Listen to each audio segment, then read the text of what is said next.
My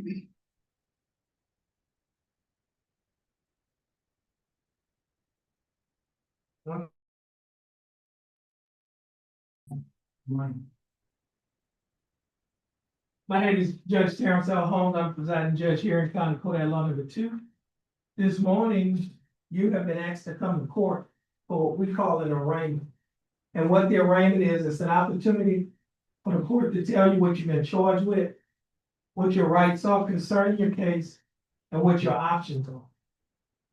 Now, the case that you have in this court is a criminal case. It's a misdemeanor criminal case. Criminal cases are divided into felonies and misdemeanors. Your felony cases are normally referred to as your most serious type offenses, whereas your misdemeanor cases are normally referred to as your petty offense. Does not mean that they're not serious. It just means that they're not as serious as a felony case. Sir, sit up and keep your eyes open. Okay?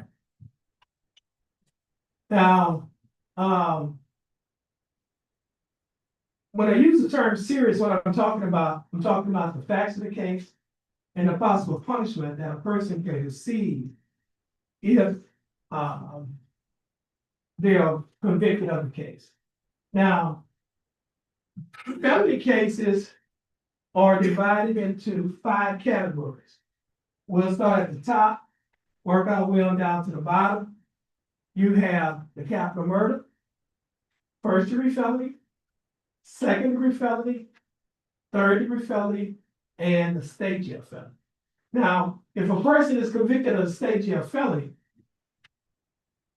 the range of punishment is minimum 6 months to a maximum of 2 years in the state jail, and a fine that does not exceed $10,000. If a person is convicted of a third-degree felony, the range of punishment is minimum 2 years to a maximum of 10 years in the state penitentiary, and a fine that does not exceed $10,000. If a person is convicted of a second-degree felony, the range of punishment is minimum 2 years to a maximum of 20 years in the state penitentiary, and a fine that does not exceed $10,000. If a person is convicted of a first-degree felony, the range of punishment is minimum 5 years to a maximum of 99 years or life in the state penitentiary, and a fine that does not exceed $10,000. Now, if a person is convicted of the highest felony, which is a capital murder, the range of punishment is minimum 5 years, excuse me, let me back up. For capital murder, the minimum is life in the state penitentiary without the possibility of parole or death by lethal injection. Now, as I mentioned to you earlier, you have a felony case, so you don't have to worry about those types. I mean, you have a misdemeanor case, so you don't have to worry about those types of felony punishments. Misdemeanor cases are divided into 3 categories. We'll start at the top, work our way down to the bottom. You have the Class A misdemeanor, the Class B misdemeanor, and the Class C misdemeanor. Class C misdemeanors are cases that start in the city court or the JP court, and they come to this court when a person is found guilty in one of those courts, and they appeal their case. When they appeal their case, they get a whole new trial in a different court. The court comes to the county court at law. And just for an example, Class C misdemeanors could be like a speeding ticket, not having your seatbelt on, having an expired sticker. But the range of punishment for a Class C misdemeanor is by fine only. You can't be given jail time, it's a fine only. And the fine cannot be above or cannot exceed $500. Now, if a person failed to pay the fine, or if the fine was converted to community service, they failed to perform the community service, then the court can issue a warrant for your arrest. We call it a capious profile. And the capious profile is you'll be ordered to be arrested to either pay the fine or sit the time out in jail. Now, if you sit the time out in jail, you'll be credited at $100 for every day that you spend in jail that go to a payment to be fined in court costs. Okay, now, the next highest misdemeanor is a class B misdemeanor. With a class B misdemeanor, the range of punishment is 0 days to a maximum of 180 days in the county jail, or a fine that cannot exceed $2,000, or you could be given both such jail time and a fine. Now, the highest misdemeanor is a class A misdemeanor. With a class A misdemeanor, the range of punishment is minimum 0 days to 365 days, which is a year in the county jail. Or you could be given a fine that does not exceed $4,000, or you could be given both such fine and fines. Now, as a defendant in a criminal case, you may be eligible for probation. There are two types of probation. One type of probation is called unadjudicated probation, and the other type is called adjudicated probation. So you have unadjudicated probation and adjudicated probation. With the unadjudicated probation, it does not result in a conviction on the record.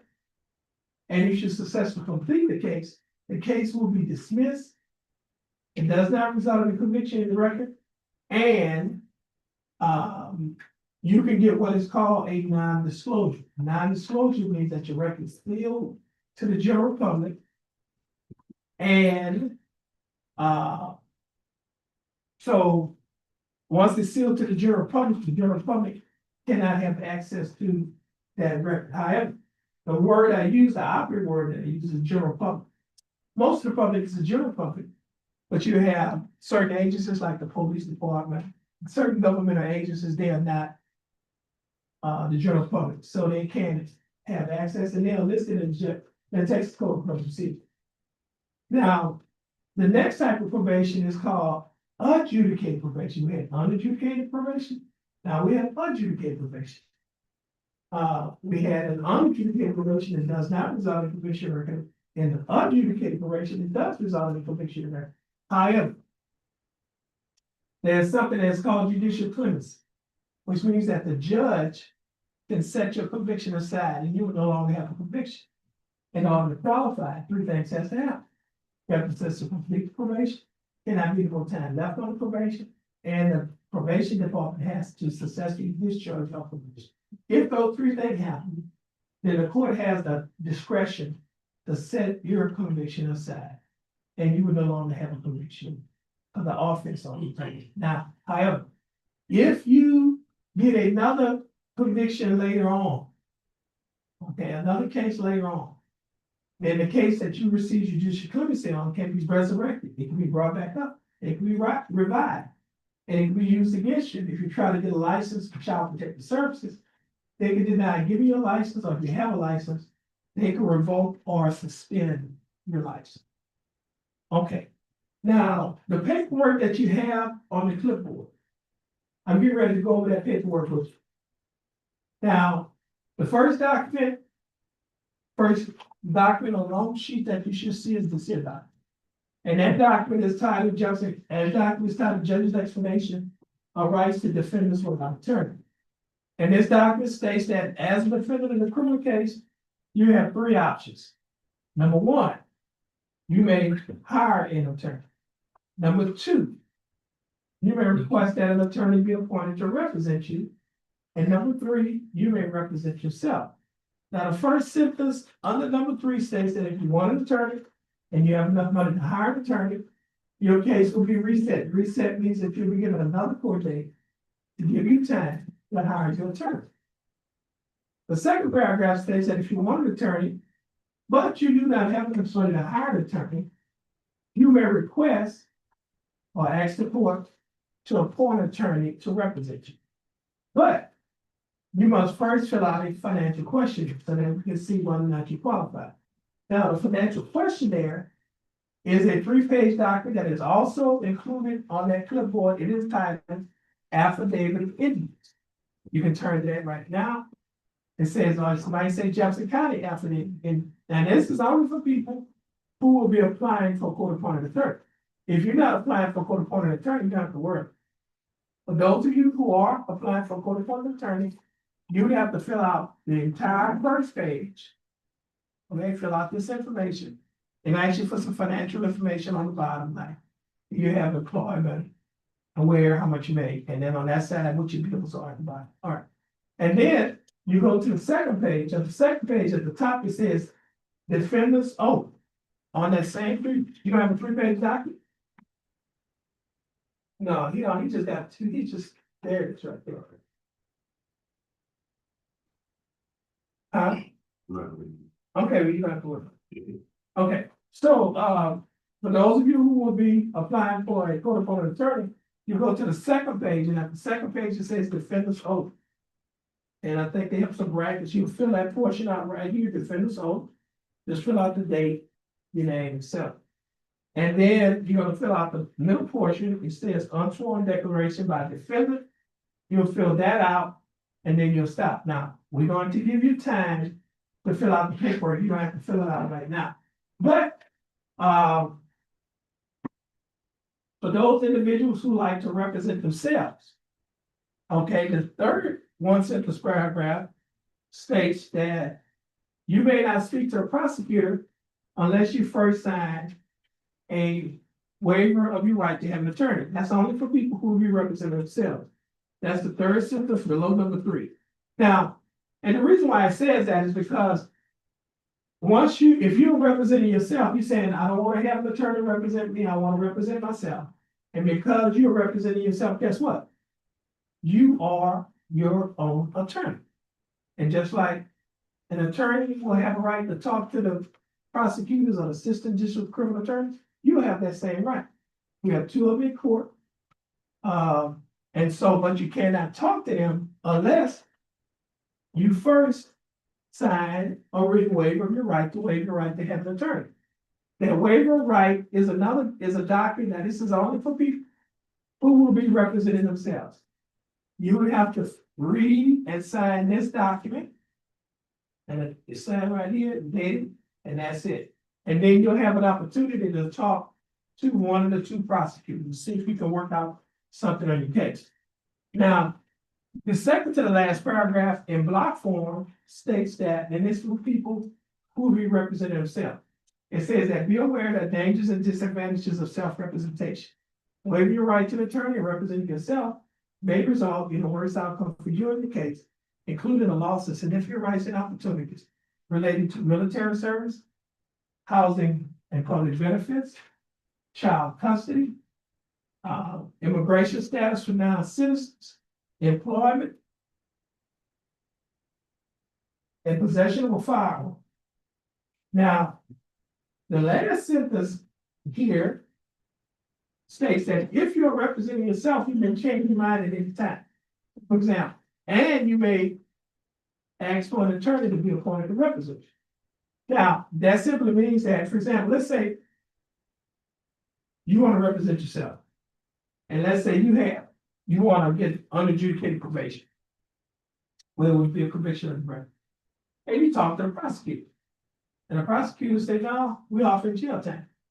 Or something that you want, you can say, well, judge, I changed my mind. I want to see if I qualify for a full term. You can do it. Okay?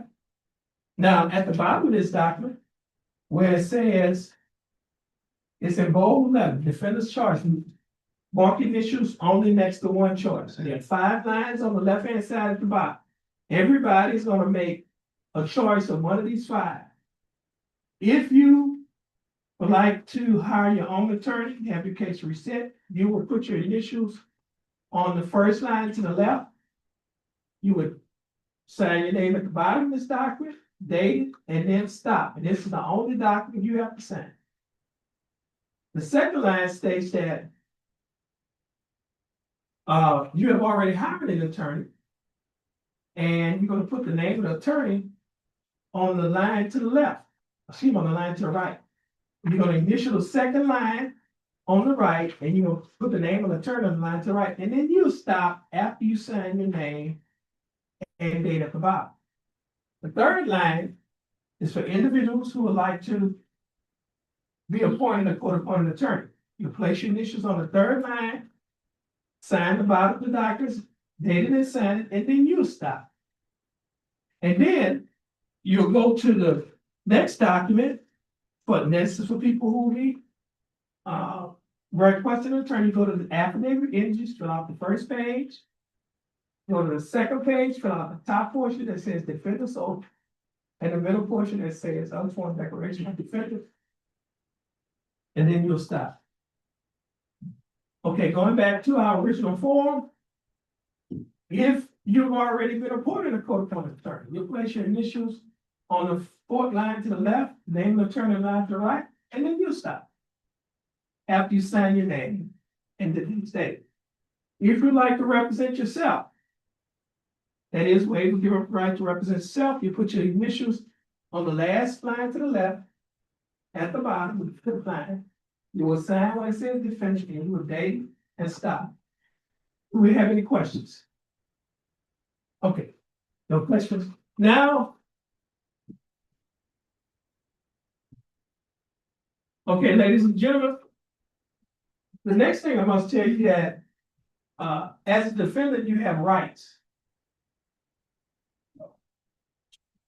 And based on the rights, you can enter one of three types of pleas. First of all, if you enter a plea of guilty, you're telling the court that you committed the offense that you've been charged with.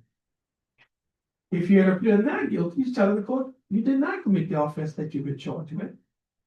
Or if you enter a plea of no contest, you're telling the court that you will not be fighting or you will not be contesting your charges.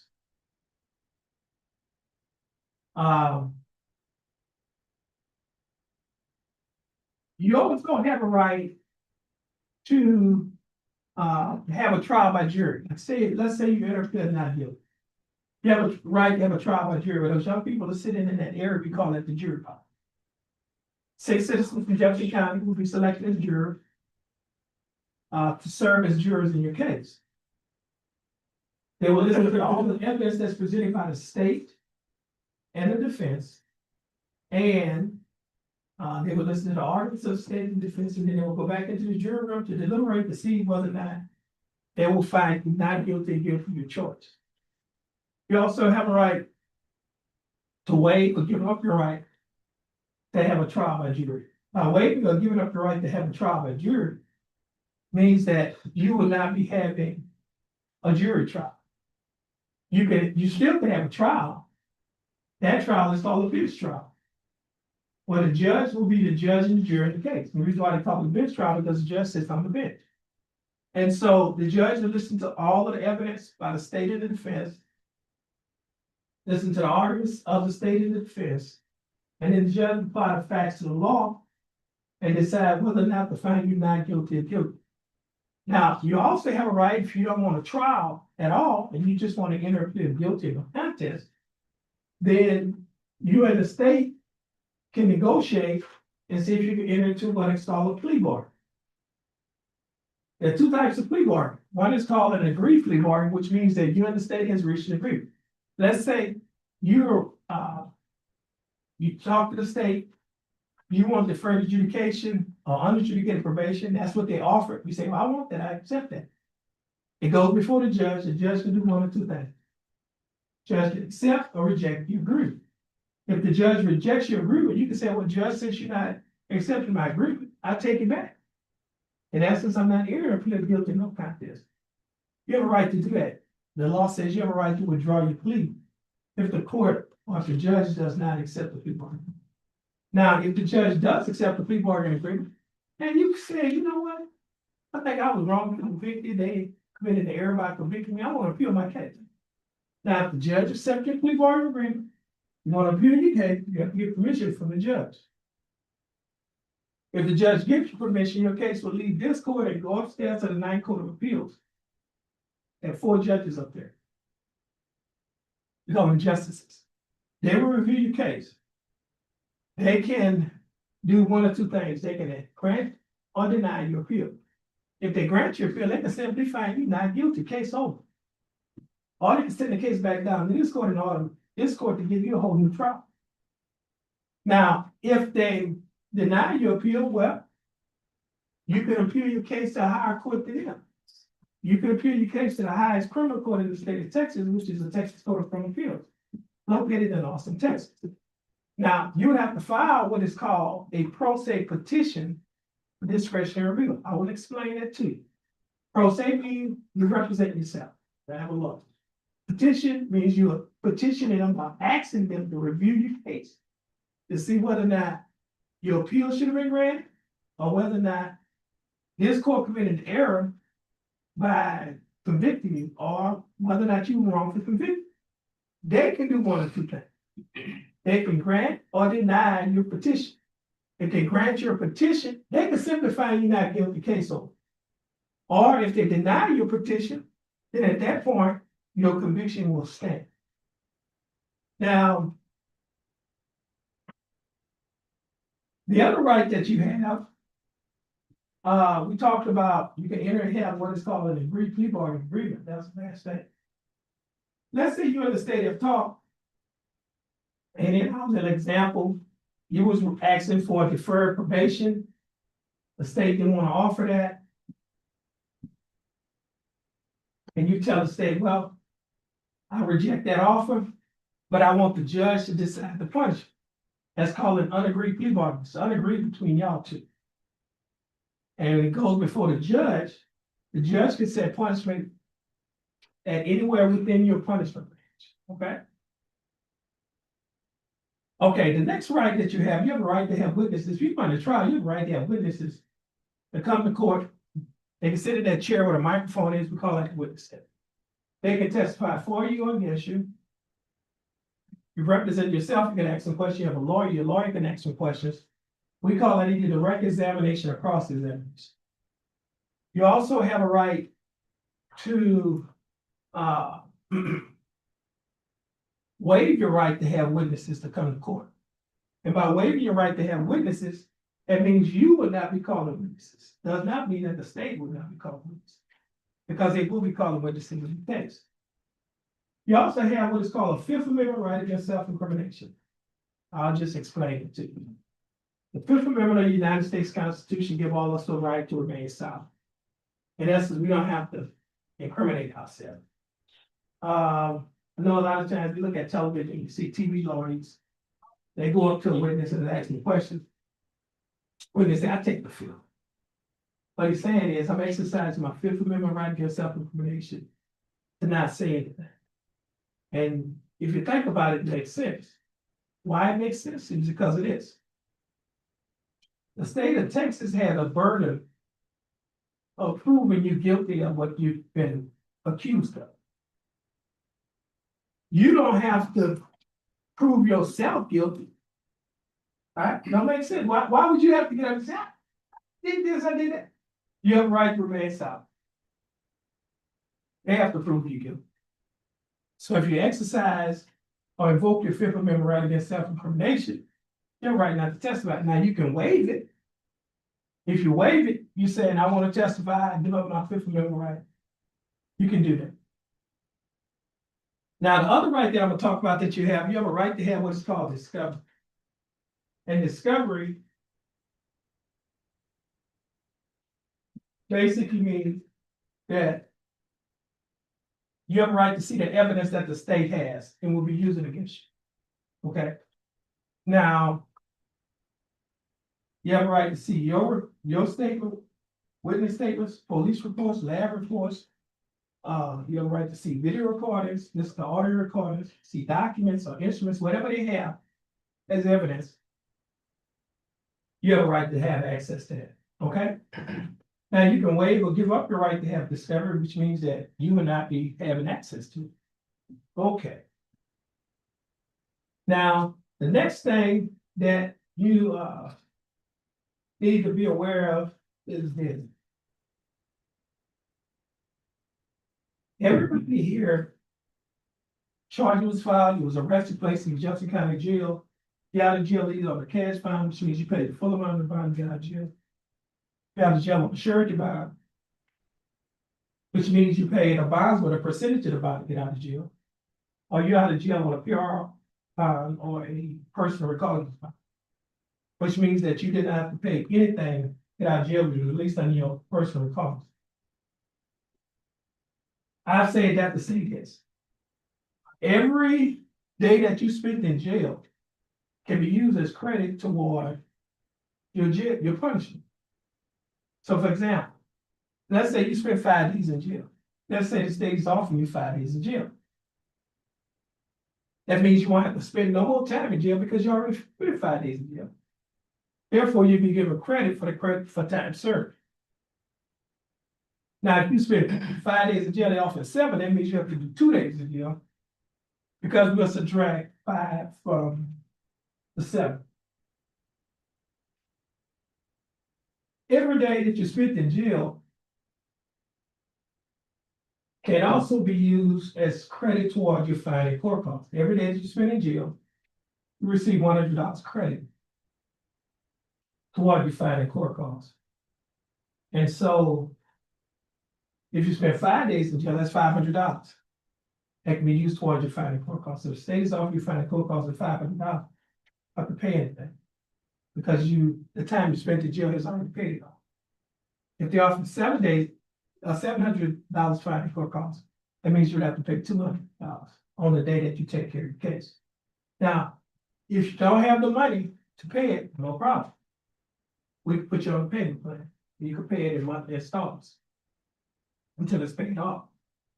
Let's say you don't even have the income for monthly installments, no problem. We can convert the fine and court costs to community service, which means that every 1 hour community service that you perform in a nonprofit organization, $12.50 will be credited toward your fine and court costs. So if you work 8 hours one day, that's $100. So in our scenario, you work 2 8-hour days, that's $200. Okay. I say that to say this. So there are ways that's in the law that can enable you to take care of your sentence if you decide to do that. Okay. Okay, now the next thing I want to talk about is the state has a program for people who haven't been charged with crimes before. In that program, they will dismiss your case and you can get it wiped off your record. Program is called pretrial diversion. And with the pretrial diversion program, the district attorney, you get into the program, the case gets dismissed, you complete the program, you can get it expunged, deleted, erased, or wiped off your record. In order to qualify, it can be, you have to have a lawyer to assist you to get in the program, with the help you with the application process. The lawyer could be either hired or appointed, that make a difference. The other thing is, it has to be your first time getting in the program. The next thing, it cannot be for an offense of unlawfully carrying a weapon or resisting arrest.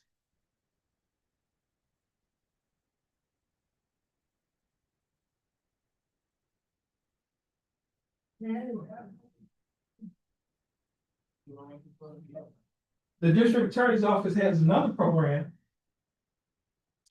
that is called Veterans Court or Veterans Office. If you're a veteran of any one of the branches of the United States military forces, get into that program, complete the program. They'll dismiss the case, and you could get what is called a non-disclosure, or your record is sealed to the general public. And the next thing we like to talk about, final thing is that this court has a program that is called the CSI program. Stands for Community Safety Initiative, CSI. That program is designed to address the issue of what we call recidivism. Recidivism is where people commit crimes over and over. And so with that program, we have partnerships with agencies in our community. One of the agencies that we have a partnership with is Spindletop. And we have 2 representatives from Spindletop. They're going to come and tell you a little bit more about the program. But basically, Spindletop is our local mental health agency in Southeast Texas region. And they have the expertise to deal with individuals who have mental health issues. Now, you don't have to be incompetent or insane to participate in the program. You can just merely suffer from anxiety or depression or any other host of mental illnesses, and they have the expertise to address them. And what Spindletop will do today, they can conduct a private interview either in the jury room, or they can do it at their facility by telephone, whichever is convenient for you. They can do an assessment to determine what the problem is, and they can develop a treatment plan for either outpatient and inpatient treatment. And the other thing, if you're unemployed, if you have issues with drugs or alcohol, Spindletop has a program called ATAR, ATAR, acronym stands for Addiction Treatment and Recovery. We have a partnership with our Golden Triangle Drug and Alcohol Council, and they have a program that is called OSAR, OSAR. That is the acronym that stands for Outreach, Screening, and Referral. Both of those programs are drug and alcohol treatment programs. Now, with those programs, they would do a screening, assessment, and develop a treatment plan to address your alcohol drug issues. Now, if you're unemployed, do not have a job, we have a partnership with the Golden Triangle Empowerment Center, who has a partnership with Lamar University. And Lamar University has a program that is called CICE, stands for Center for Innovation, Commercialization, and Entrepreneurship.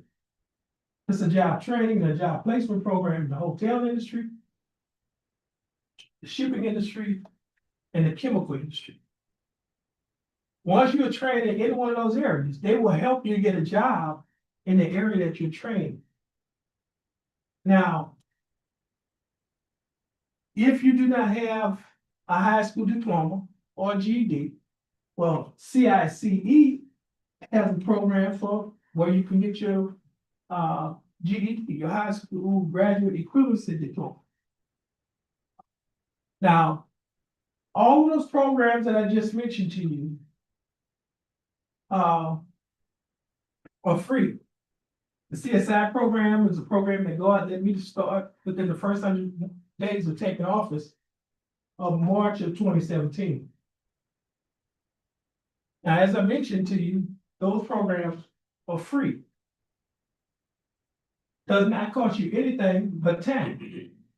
And like I say, we don't just give time. We take out time.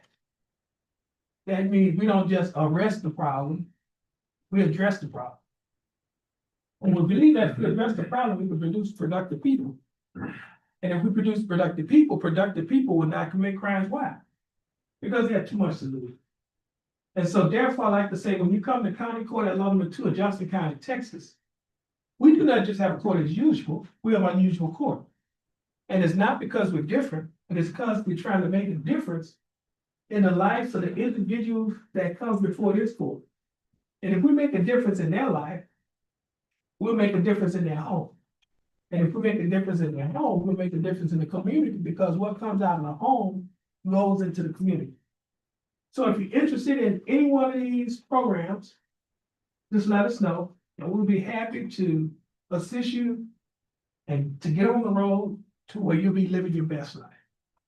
So as I mentioned to you earlier, we have some folks spending time with Kanye and mental health deputy Putnam. They're gonna come here and just tell you a little bit about the program that's Spindletop. That's all. Thank you, Judge. Good morning, everyone. Deputy Butler with the Jefferson County Sheriff's Department. And we're here to assist Spindletop with their programs.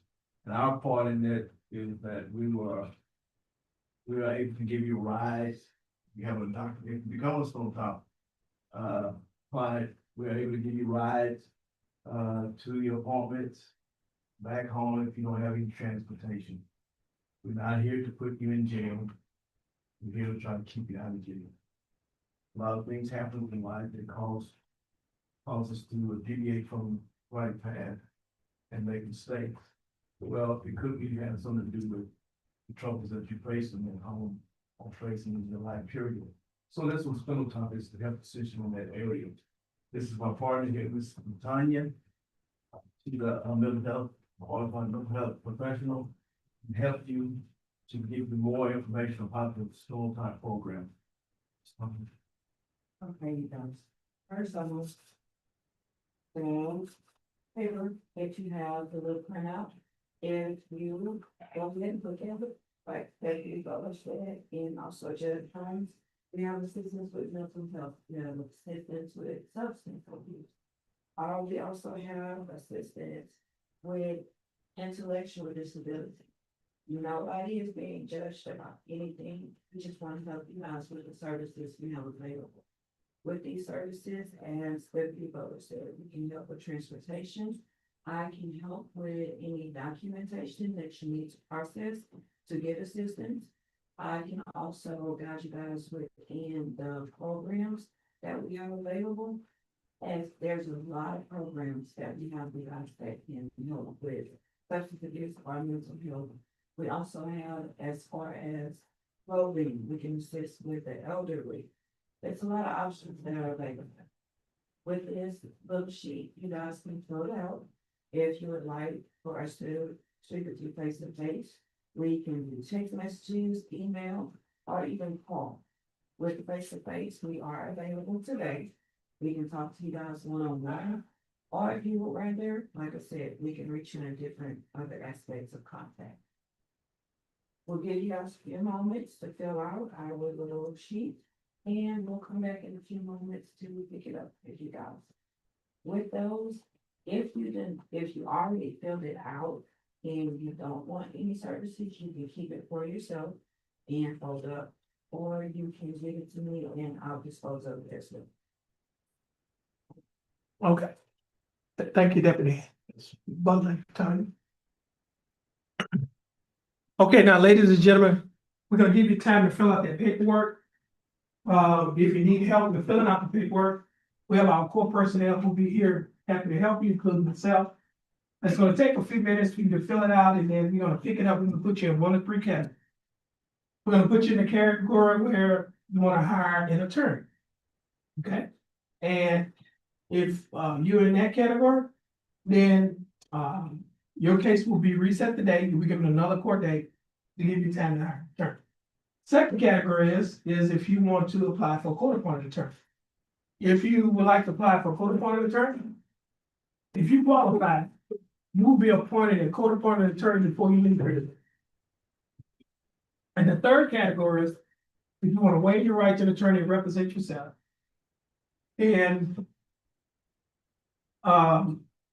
you'll have an opportunity to talk to the prosecutor, see if y'all can work something out. If you were able to work something out, your case will be disposed of and taken care of today. Okay? Now, I'm gonna give you some time to fill out that paperwork. If you need to use a restroom, you bring two restrooms in the hall. The men's restroom is in front of county court lot number 3 on this side of the hall. And the women's restroom is on the opposite side of the hall in front of the 172nd District Court. You'll be allowed to use the restroom and then come back in. Please do not leave the courthouse. If you leave the courthouse, your name is called, do not answer, the bond will be forfeited. And if your bond is forfeit, warrant will be issued for your arrest, you'll be arrested, and guess what? You've been to Jefferson County Jail, and then they're gonna give you another round, and guess what? We have to go through this all over again. Okay? We want to do that. We're gonna try to get you in and out of here and take care of your case as soon as possible. If you have any questions, anybody have any questions? No questions? So we're gonna give you time to fill it out. The other thing I like to say is be mindful, we still in court. So conduct yourself accordingly. Court will be in recess. Oh, good, Tom. On the top of that first document that he had you to fill out, the one that says your income and everything, make sure you print your name on the top of it. And if you are done, I can take your paperwork You wanna walk over? And also on the one that says judge's explanation of rights, defendant, where it says the state of Texas versus, and there's a line, print your name. Because some people's signatures you can't read. I mean, just print your name, okay? Go to be in recess. If you need any help, you can also walk up here. I can answer your question.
Jefferson County Court Line number 2 is back in session. The court is in session with its arraignment docket. First case is cause number 25 CCCR 2636. Case is styled the state of Texas versus Henry Wynn. Yes, sir, we're present, Your Honor. Do we approach? Yes. And Judge, I with the court's permission to have with me Mr. Sonny Kwong Nguyen, who's interpreted for me for this court since 1988. So we'd request he be allowed to be up here with us and interpret for us. Mr. Nguyen, Okay. Judge, he does speak some English, but Okay. Sonny Nguyen, would you please raise your right hand? You swear to interpret Vietnamese to English and English to Vietnamese, so help you God. Yes, I do. Okay, you may put your hand down. And Mr. Sonny Nguyen, how are you doing? Very good, sir. Thank you. That's good. We have Mr. Henry Nguyen. I understand he speaks some English, but he also speaks Vietnamese. And Mr. Oh, you know what I do?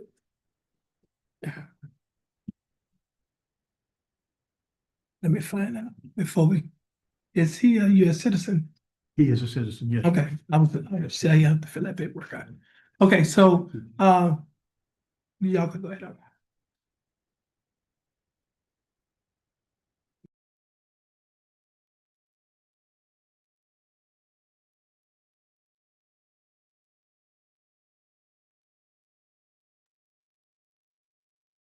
Okay, his full name is Henry Wynn, is that correct? Yes. Yes. Mr. Wynn, Mr. Henry Wynn, would you please raise your right hand? Do you swear or affirm to tell the truth, the whole truth, and nothing but the truth to help you God? Tất cả những gì đã thật này hoặc là đúng hết nào. Yes. Okay, you may put your hand down. How are you doing, Mr. Henry Wynn? I'm good. Doing fine. Okay, now Mr. Wynn is represented in this case by his attorney, Mr. Larry Dowd. Mr. Dowd, how are you doing? Doing fine, Judge. Thank you. And Mr. Dowd, do you waive a record in Mr. Wynn's case? He does, Your Honor. We do. Okay. And the state is represented in this case by attorney Shane Hilton. Mr. Hilton, how are you doing? I'm good, Your Honor. Thank you.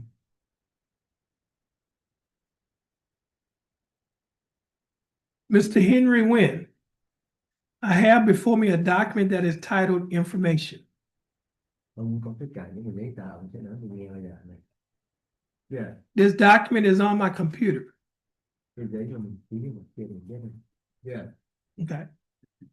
In this document, it alleges that you, Henry Wynn, on or about December 29th of 2024, Ngày tháng 12 ngày 29 25 vừa rồi.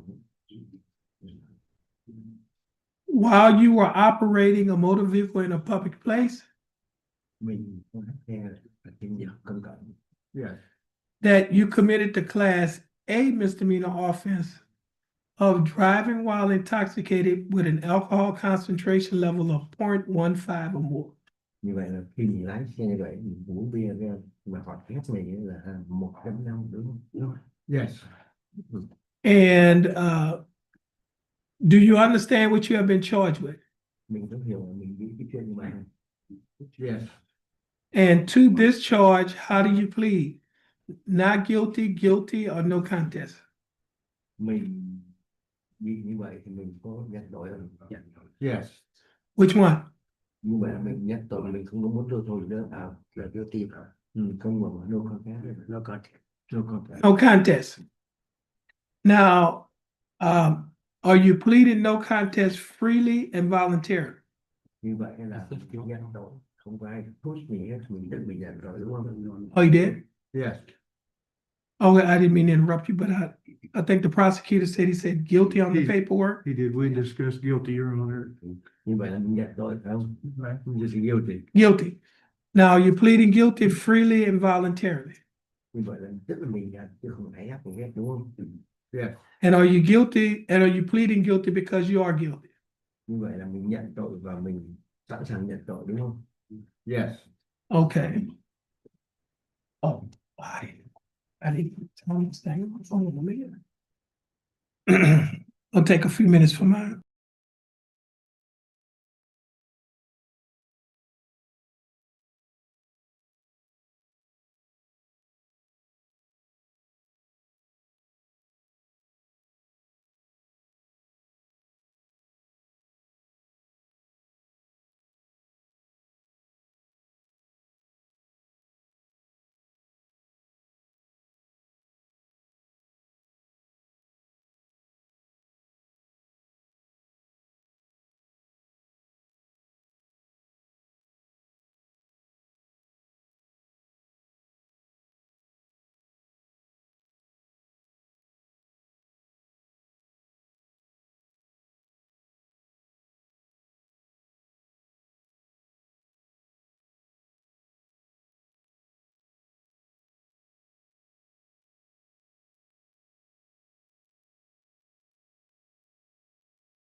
Take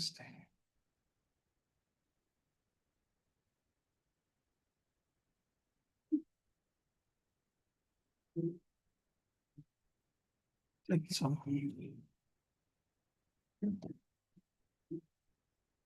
It said a document is locked.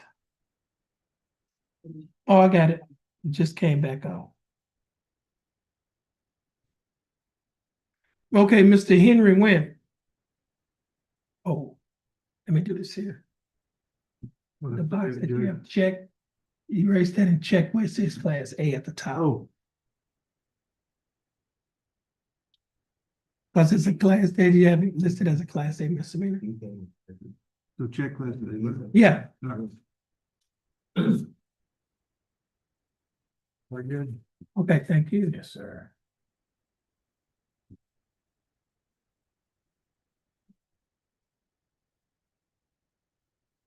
Okay, now, Mr. Henry Wynn. Oh, let me do this and check this something.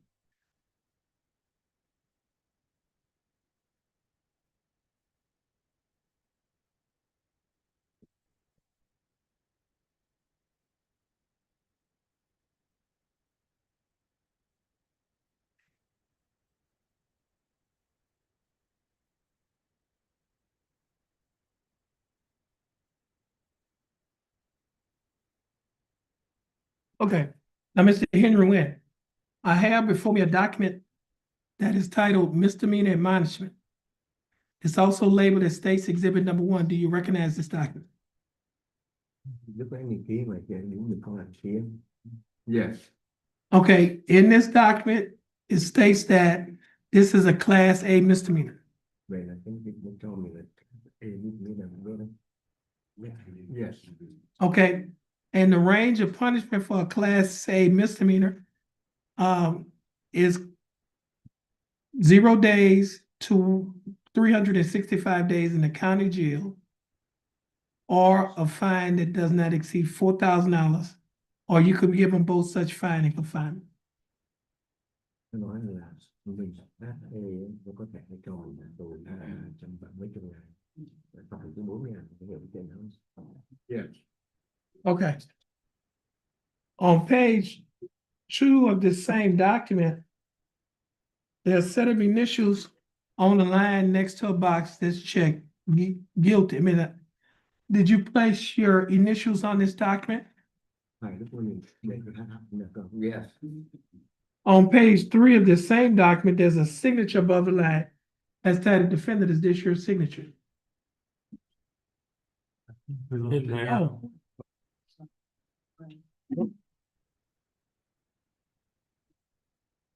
Let's see what happened.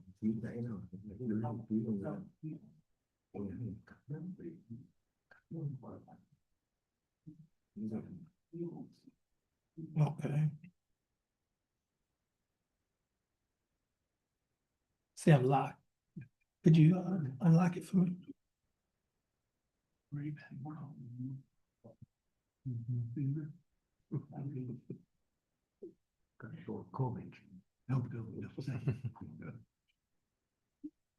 Huh?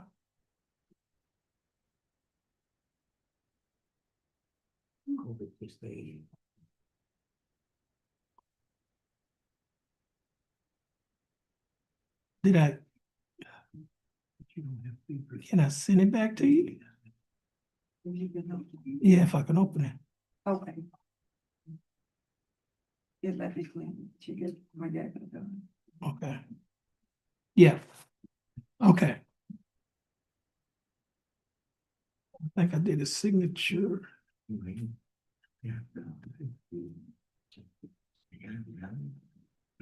Now, on page 3 of this document, is this your signature? Yeah. On the next document that's titled Trial Court Certification of Defendant's Right of Appeal, do you recognize this document? And is this your signature? Yeah. At the top of this document, there are 2 boxes checked. The first box that's checked states that this is a plea bargain case and you have no right of appeal. Do you understand that? Vậy là mình không có đòi hỏi gì đó. Yes. And the second box that's checked states that you are waiving your right to an appeal, which means you're giving up your right to an appeal. Mình móc cái mình không hai thứ hai cái là mình bỏ máy cả chuyện không đúng gì nó đúng không? Yeah. I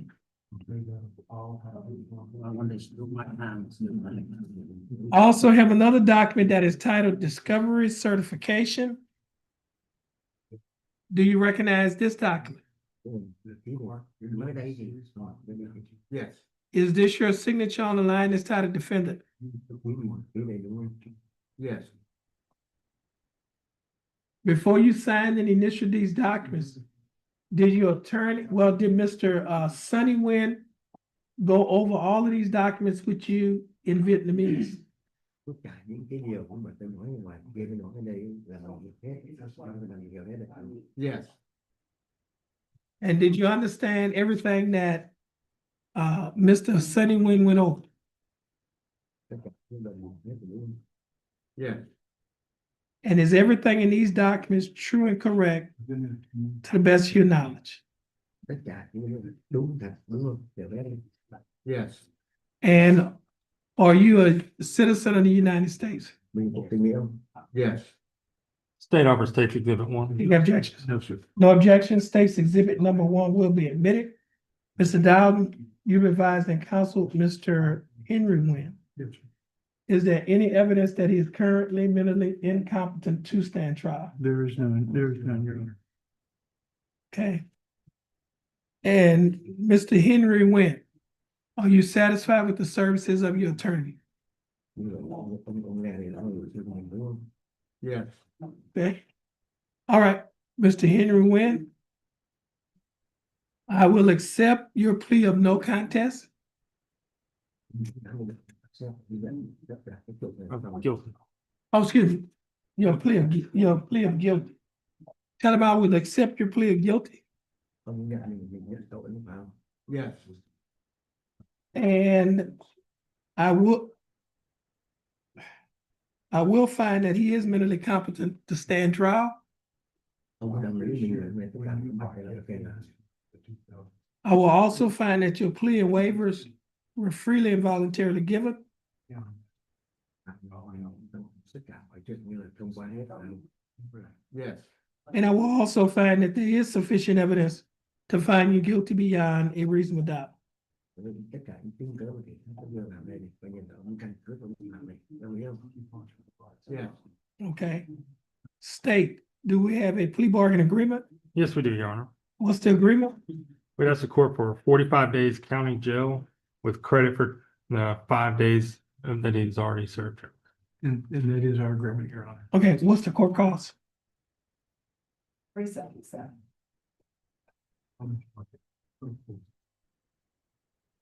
Okay, Mr. Henry Nguyen.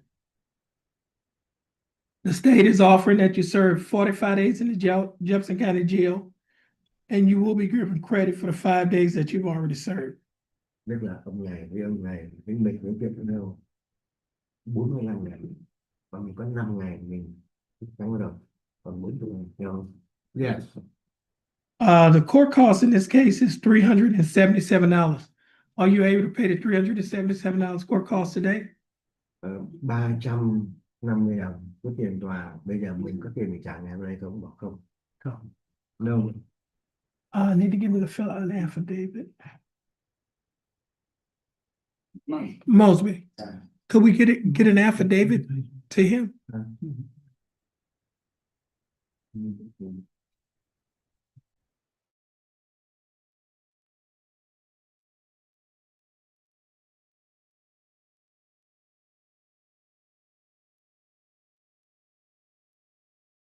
Sam, I know both these gentlemen very well for many years, and I'll be happy to cover the court costs and, I'll settle up later if that's all right. that's, okay, so it will be paid today. Yes, sir. Okay. Now, Mr. Henry Nguyen, do you understand the state's offer? Có nhiều và hôm nay cho mình có và vậy có nhiều không? Yeah. And do you think that is fair and just? Mình tính mình thấy như vậy có đẹp không, có công bằng. Yes. And do you accept the state's offer? Mình accept để mình chấp nhận đúng là ngày với lại như vậy nhé, đúng không? Yes. Okay, Mr. Nguyen, I'll follow the plea bargaining agreement that you have entered into with the state. Let me ask you this, when is he to turn himself in? I'm sorry. When is he to turn himself in? I think he's ready to go, Judge. Okay, Or from he'll- court? He'll drive out there. It's your call, Judge. We'll do what. No, that's, You said. I didn't know what y'all worked out. He just wants to get it. Okay, taken. 6 o'clock today is fine with the state, Your Honor. They're ready. Okay, he's ready. So can you just take him out to only 69 Yeah, and surrender? yeah. I When we can, leave here? I can take him over there. Couldn't- Or, it might be best for him to go ahead, because if you're gonna take, the paperwork is not gonna be out there for him to turn himself in. Yeah. That's. Oh, it'll be with him? Okay. Yeah, okay. So, once you finish with the paperwork, you'll sign the paperwork with the bailiff. And then he has to go downstairs, make that payment to the clerk's office and bring it back the receipt. And then y'all can take him out to the county jail with the paperwork. we'll do that right now, Judge. All right? All right. Thank you, Judge. All right, and Mr. Dowd, Merry Christmas to you and your family. Mr. Henry Wynn, Merry Christmas to you and your family. And Mr. Sonny Wynn, Merry Christmas to you and your family. Thank you very much, Judge. Merry Uh, Christmas. All right, you have a blessed day. Thank you for your help today. I appreciate it. Oh, you're welcome.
Jefferson County Court at Law number 2 is back in session. The court is in session with this arraignment docket. First case is Leonel Paulvo Pluma. Ms. Mosley, could you have to stand in front of the bench? Mr. Pluma, your full name is Leonel Paulvo Pluma. Please raise your right hand.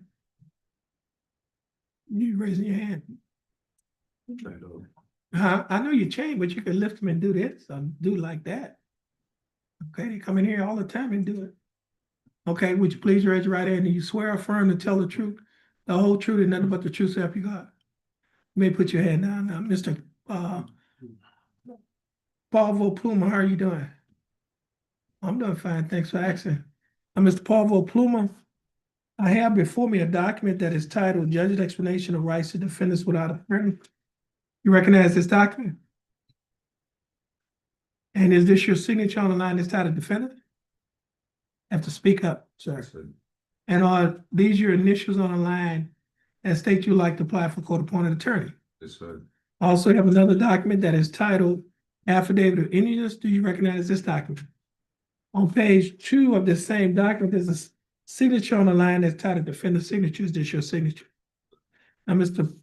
Paulvo Pluma, before you sign and initial these documents, did you read the documents? And did you understand what you read?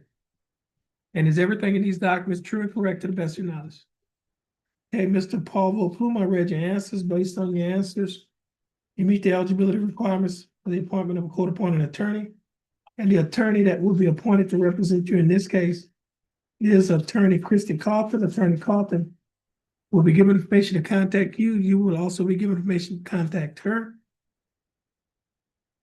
Our court coordinator will give you that information. But before she gives you that information,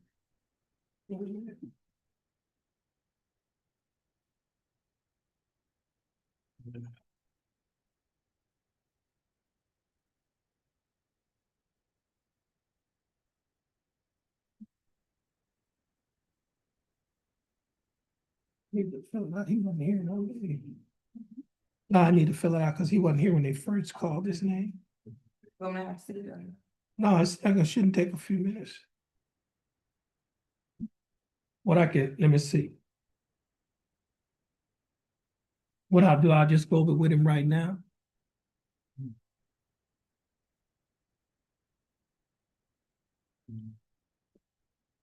And Mr. Pluma, I have before me a document that is titled Standard Bond Conditions in County Court at Law number 2. You will be able to get a copy of these bond conditions. And it states, following return of accrued information in County Court at Law number 2 of Jefferson County, Texas, all bail bonds executed for release of any defendant named herein are ordered subject to the following additional conditions. Number 1, you shall commit no offense against the laws of this state, any other state, or the United States. Do you understand that condition? Right. Condition number 2,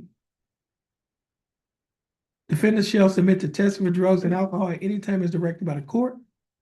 The court may revoke the bond and order the arrest of any defendant who A, refuses to submit to a test for drugs and alcohol when directed to do so by the court, or B, submit to a test for drugs and alcohol and the test indicates the presence of drugs and alcohol in the defendant's body. Do you understand that condition?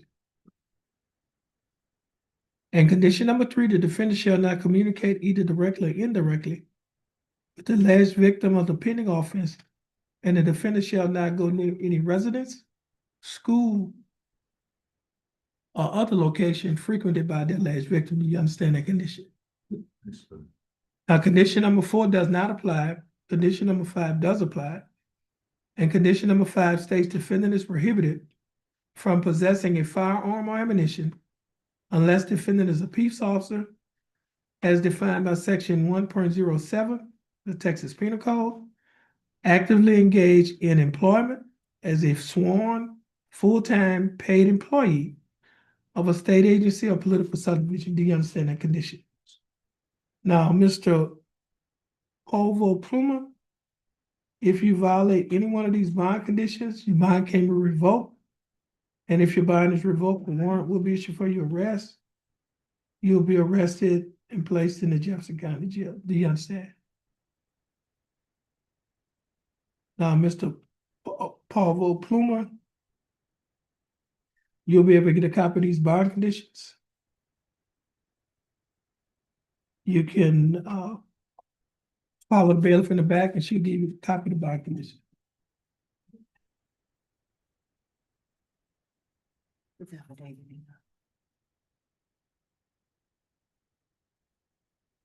Yeah.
This is cause number M323710. Case is filed in the state of Texas versus Myrick Rynell Taylor. Mr. Taylor, is that your full name? Yes, sir. Mr. Taylor, would you please raise your right hand? Do you swear or affirm to tell the truth, the whole truth, and nothing but the truth, so help you God? Mr. Taylor, you may put your head down. How are you doing, Mr. Taylor? I'm good. That's good, Mr. Taylor. Oh, before we go any further, you have a right to have a record made of this proceeding. What I'm talking about is you have a right to have a court reporter to type down everything that's being said. You also have a right to waive, which means to give up your right to have a court reporter. You waive or give up your right to have a court reporter? Yes. Okay. Now, Mr. Taylor, the state is represented in this case by Attorney Cornelius Williams. And Mr. Williams, how are you doing? I'm doing very well, thank you, and you and your staff? We're doing fine, thank you. Now, Mr. Taylor, on my computer, I have before me a document that is titled Information. This information was filed by the Jefferson County District Attorney's Office. In this information, it alleges that you, Myrick Rynell Taylor, on or about April 27th, 2019, while you were operating a motor vehicle in a public place in Jefferson County, Texas, that you committed the Class A misdemeanor offense of driving while intoxicated with an alcohol concentration level of 0.15 or more. Do you understand what you've been charged with? Yes, sir. To this charge, how do you plead? Guilty, not guilty, no contest. Guilty. Are you pleading guilty freely and voluntarily? And are you pleading guilty because you are guilty? Yes, sir. Okay, Mr. Taylor.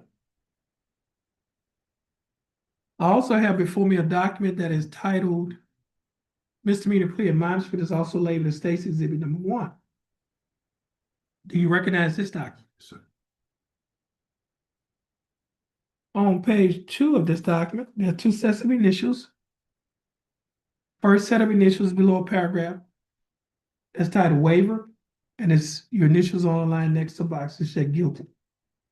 Place your initials on this document in that location.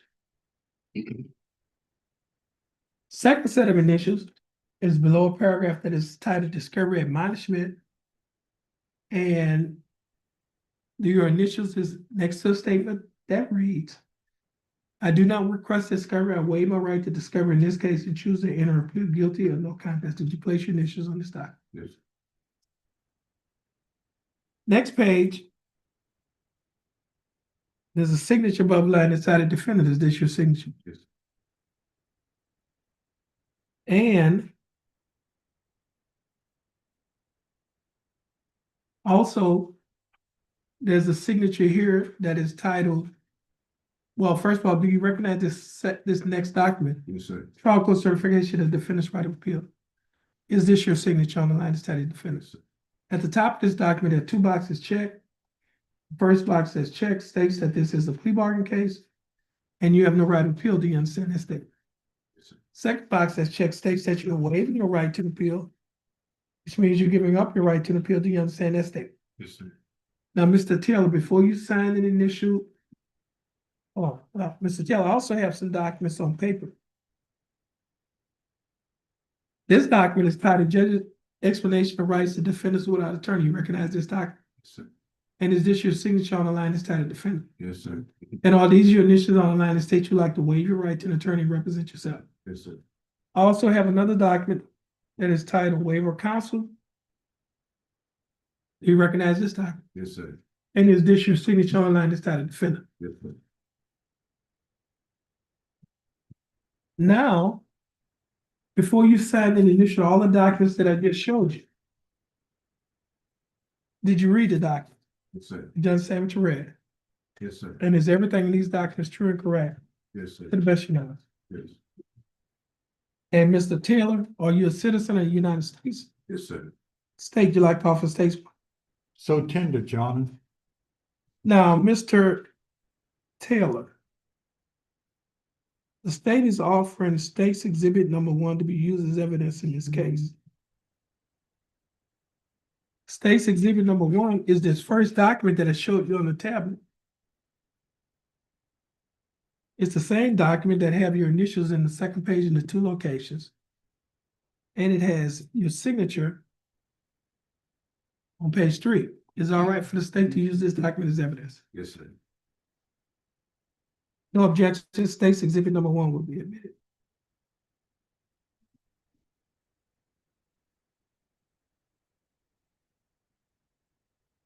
Mr. Taylor, is there any evidence that you are currently mentally incompetent to stand trial? Yes, sir. Mr. Taylor, I will accept your plea of guilty. I will find that you are mentally competent to stand trial.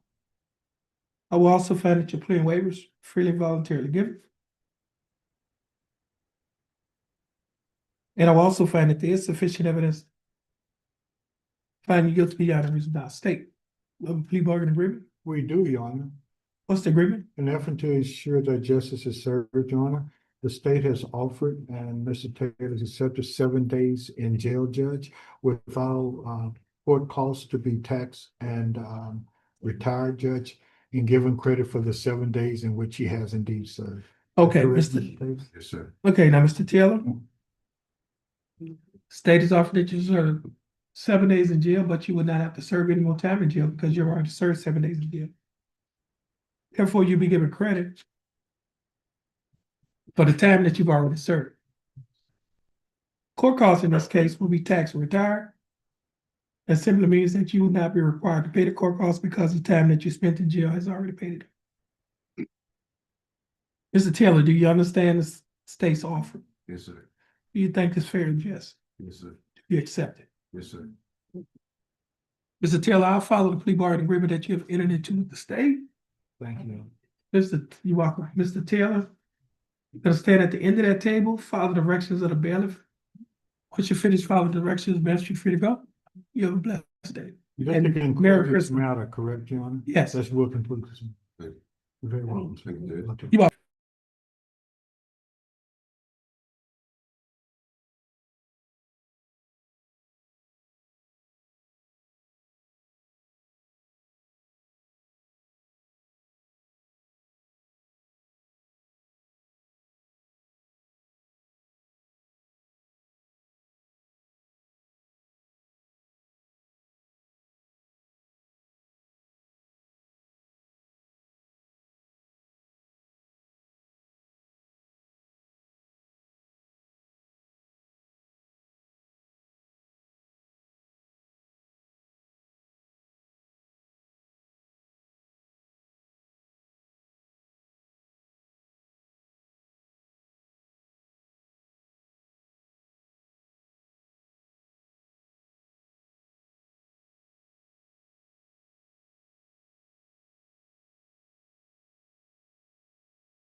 It's easier. Everyone will read them.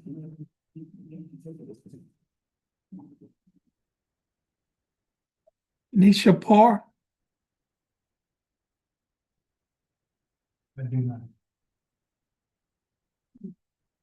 Oh, you did, no, I'm going out. No.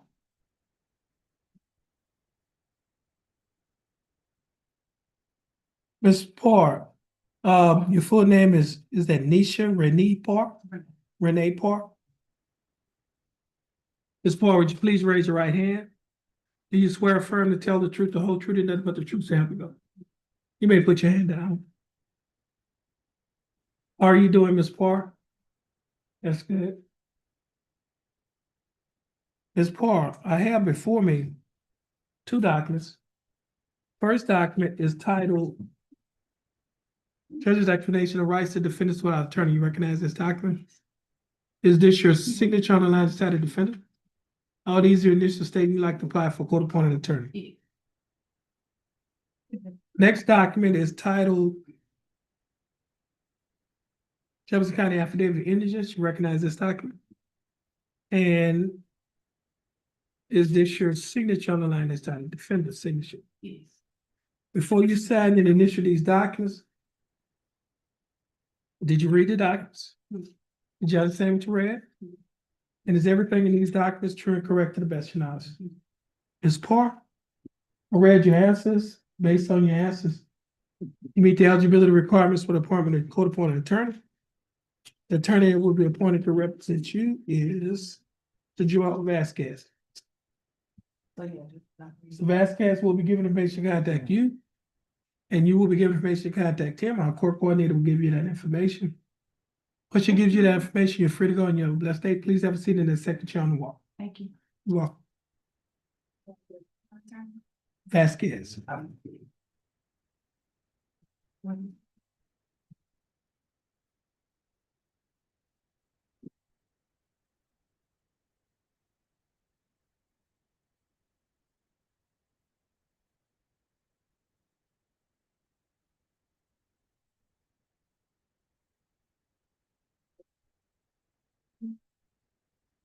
Vasquez, Joel Vasquez.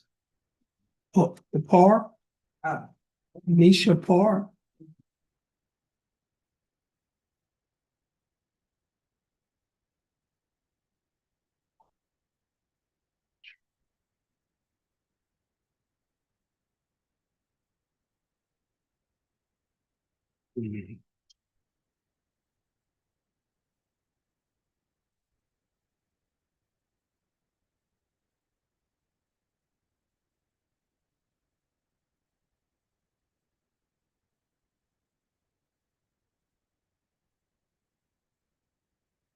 Daisy Hernandez.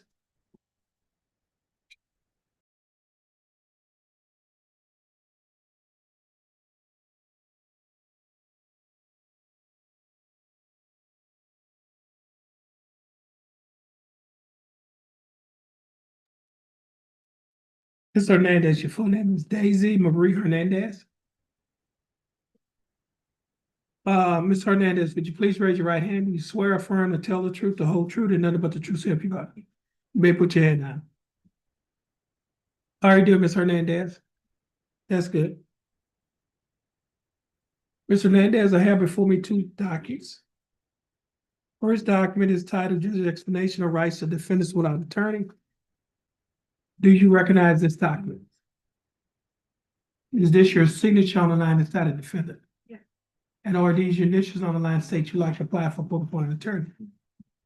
I also have a document that's titled Jefferson County Affidavit of Indigence. Do you recognize this document? And is this your signature on page 2? Before you signed and initialed these documents, did you read the documents? Did you understand what you read? And is everything in these documents true and correct to the best of your knowledge? Okay, Ms. Hernandez, I read your answers. Based on your answers, you meet the eligibility requirements. The appointment of court-appointed attorney. Attorney that will be appointed to represent you is Attorney Don Boudreaux. Attorney Boudreaux will give us information to contact you. And you will be given information to contact him. Our court coordinator will give you that information. Once you get the information, you're free to go. You have a blessed day. Merry Christmas to you.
Who's Amanda Shelby?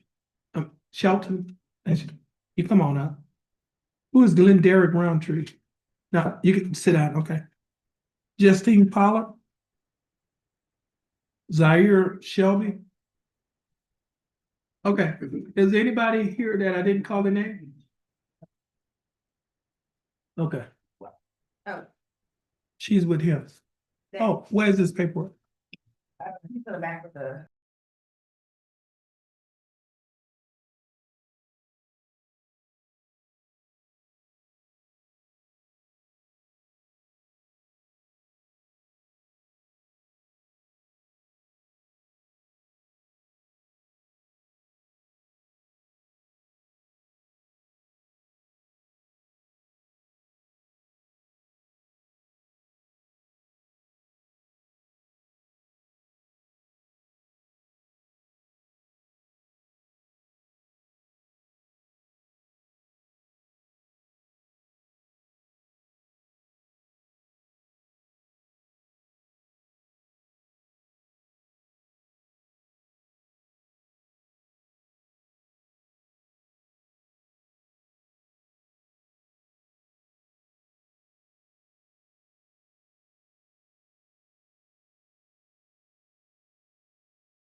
This is cause number 25 CCCR 2366.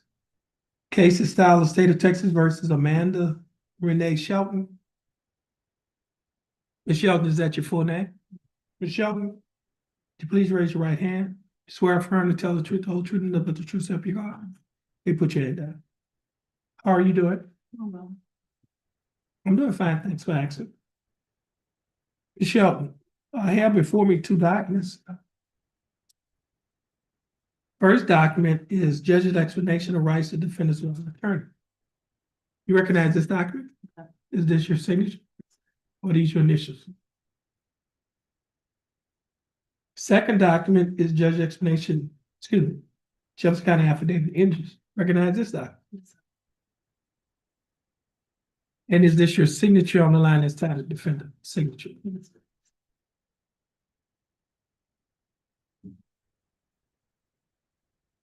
And let's see, Ms. Shelton. Okay, Ms. Shelton, before you sign and initial these documents, did you read the documents? Did you understand what you read? And is everything in these documents true and correct to the best of your knowledge? Shelton, I read your answers. Based on the answers, meet the eligibility requirement for the appointment of court-appointed attorney. Attorney that will be appointed to represent you is Attorney Marcus Wilkerson. Attorney Wilkerson will be given information to contact you. And you will also be given information to contact him. Our court coordinator will give you that information. Before she gives you that information, I need to give you some bond conditions.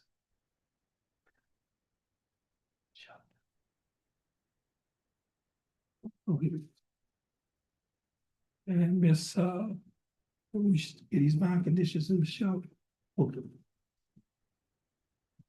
The front and back. Ms. Shelton, do you see this document that's titled Standard Bond Conditions, County Court Law Number 2? And it states following return of criminal information in County Court Law Number 2 of Jefferson County, Texas. All bonds executed for release of any defendant named herein are orders subject to the additional conditions. Number 1, defendant shall commit no offense against the laws of this state, any other state or the United States. Do you understand that condition? Yes, sir.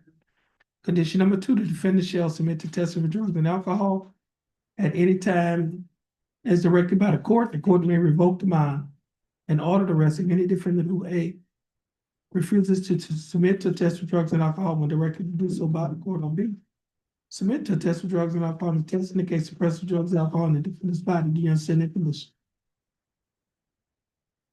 You understand that condition? Yes, I do. And condition number 3, the defendant shall not communicate either directly or indirectly with the alleged victim of the pending offense. The defendant shall not go near any residence, school, or other location frequented by the alleged victim. Do you understand that condition? Condition number 4 does not apply. However, condition number 5 does apply.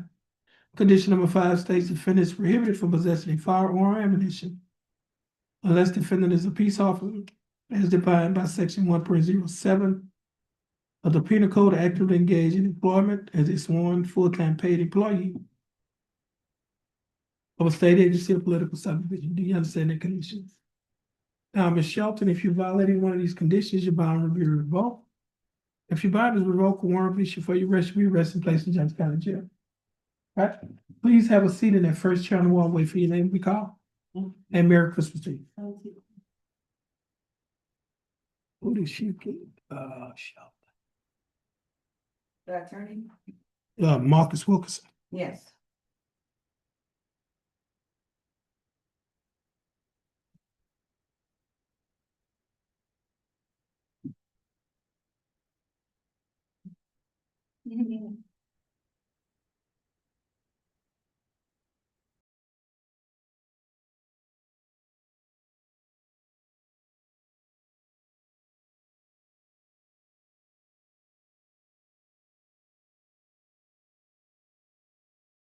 Your full name is Glenn Derek Roundtree. Yes, How you doing, Mr. Roundtree?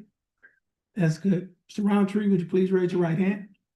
Swear affirm to tell the truth, the whole truth, nothing but the truth, so help you God. You may put your hand down. Mr. Roundtree, I have before me two documents. The first document is titled Judge's Explanation of Rights to Defendants Without Attorney. You recognize this document? Yes, sir. Is this your signature on the line that's titled defendant? Yes, sir. Or are these your initials on the line that's, Yes, sir. you like to apply for a court appointed attorney? Yes, sir. Next document is Jefferson County Affidavit of Indigenous. Do you recognize this document?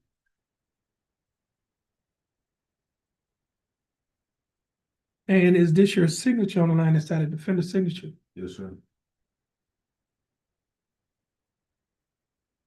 Before you signed and initial the documents that I just showed, did you read it? Did you understand what you read? Is everything in this document true, in these documents true and correct, and best you know? Hey, Mr. Roundtree, I read your answers. Based on your answers, you meet the eligibility requirements for the appointment of court-appointed attorney. Attorney that will be appointed to represent you is Attorney Don Boudreaux. Attorney Boudreaux will be given information to contact you, and you will be given information to contact him. Our court coordinator will give you the information. Once you get the information, you'll be free to go. But before you give you the information, they give you some bond conditions. Ms. Bowles? I'm going to go over these conditions with you. State standard bond conditions in County Court at Law Number 2. Following return of criminal information in County Court at Law Number 2 of Jefferson County, Texas. All bonds executed for release of any defendant named here and are ordered subject to the additional conditions. Number 1, defendant shall commit no offense against the laws of this state, any other state, or the United States. Do you understand that condition? Yeah. Condition number 2, the defendant shall submit to testing for drugs and alcohol at any time as directed by the court. The court may revoke the bond and order the arrest of any defendant who A, refuses to submit to a test for drugs and alcohol when directed to do so by the court, or B, submit to a test for drugs and alcohol and the test indicates the presence of drugs and alcohol in the defendant's body. Do you understand that condition? Yes, sir. Condition number 3, the defendant shall not communicate either directly or indirectly with the alleged victim of the pending offense, and the defendant shall not go near any residence, school, or other location frequented by the alleged victim. Do you understand that condition? And condition number 4 does not apply because that only applies in the DWI case. Your case is not a DWI case. However, condition number 5 does apply, and it states, defendant is prohibited from possessing firearm ammunition unless defendant is a peace officer as defined by section 1.07 Texas Penal Code, actively engaged in employment as a sworn full-time paid employee of a state agency or political subdivision. You understand that condition? Yes, sir. Now, if you violate any one of these conditions, your bond can be revoked. And if your bond is revoked, the warrant issued for your arrest, you'll be arrested, placed in the Jefferson County Jail. Do you understand?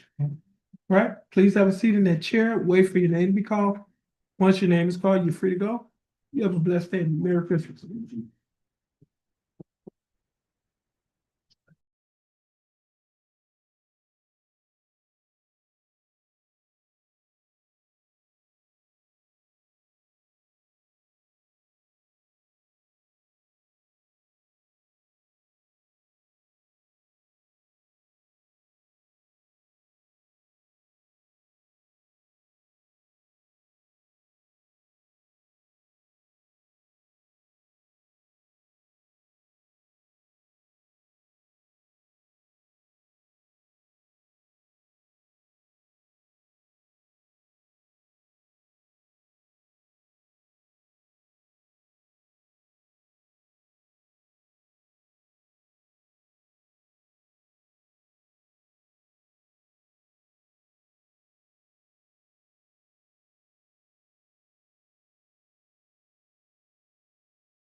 This is cause number 25 CCCR 25323, case of South City, Texas, Justine Pollard. Ms. Pollard, is that your full name? Ms. Pollard, would you please raise your right hand? Do you swear affirm to tell the truth, the whole truth, and nothing but the truth, so help you God? Ms. Pollard, you may put your hand down. How are you doing, Ms. Pollard? I'm doing fine. Ms. Pollard, I have before me two documents. First document is titled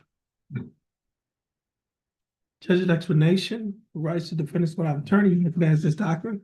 Right. Is this your signature on the line that says defendant?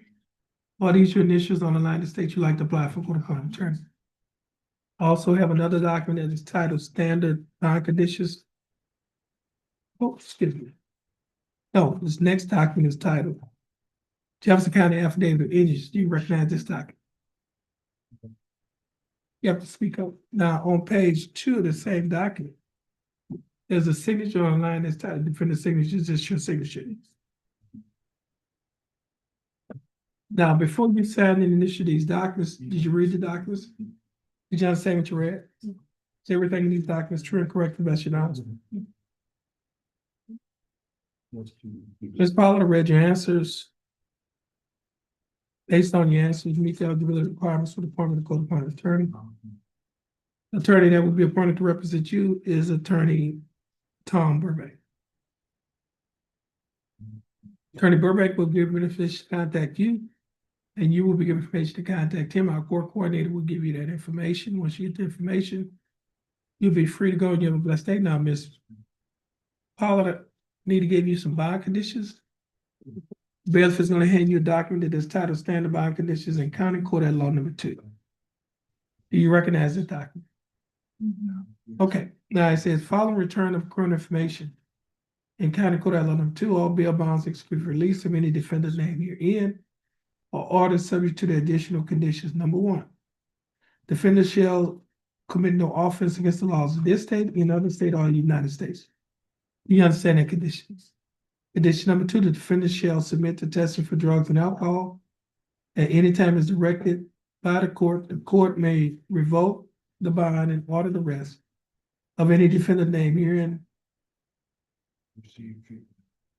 who refuses to submit to a test for drugs and alcohol when directed to do so by the court, or submit to a test for drugs and alcohol, and the test indicates the presence of drugs and alcohol in the defendant's body. Do you understand that condition? Now, condition number 3 does not apply. Condition number 4 does not apply. However, condition number 5 does apply. And condition number 5 states defendant is prohibited from possessing a firearm or ammunition unless defendant is a peace officer as defined by section 1.07 of the Penal Code, actively engaged in employment as a sworn full-time paid employee of a state agency or political subdivision. Now, do you understand that condition? Now, if you violate any one of these conditions, your bond can be revoked, and if your bond is revoked, warrant of issue for your arrest, you'll be arrested and placed in Jefferson County Jail. Ms. Pollard, you're gonna sit in that chair on the wall, wait for your name to be called. Once your name is called, you'll be free to go. You have a blessed day, and Merry Christmas to you.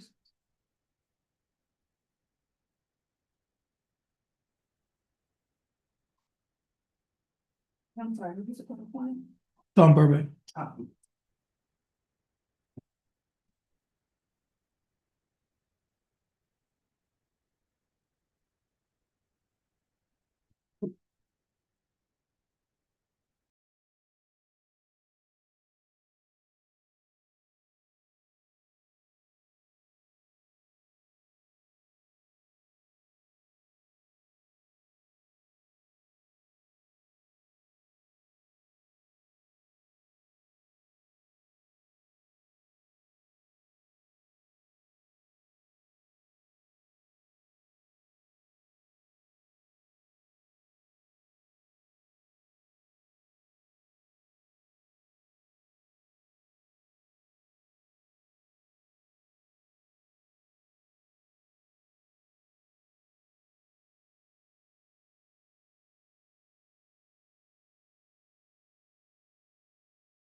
Okay, Mr. Shelby.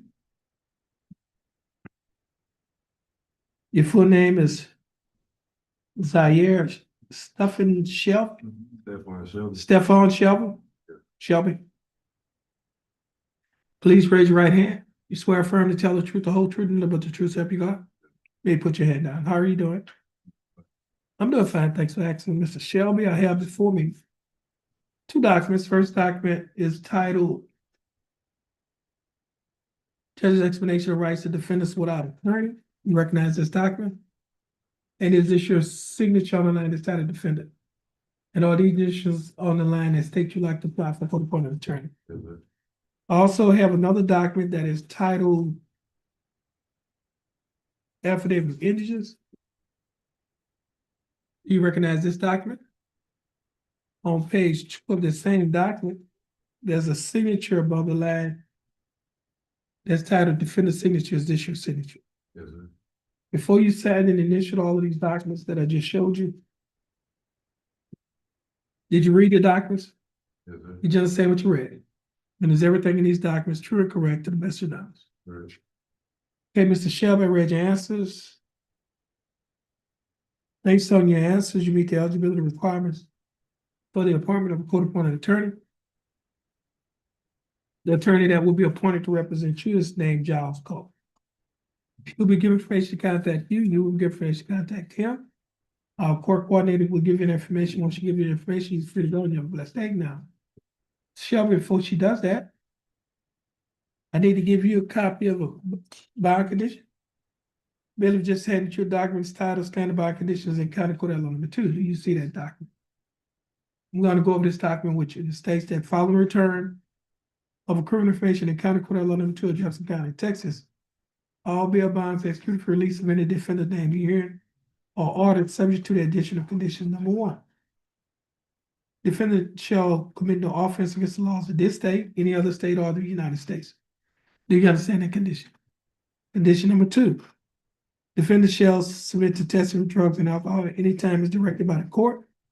The court may revoke the bond and order the arrest of any defendant named herein who refuses to submit to a test for drugs and alcohol when directed to do so, or submit to a test for drugs and alcohol, and the test indicates the presence of drugs and alcohol in the defendant's body. Do you understand that condition?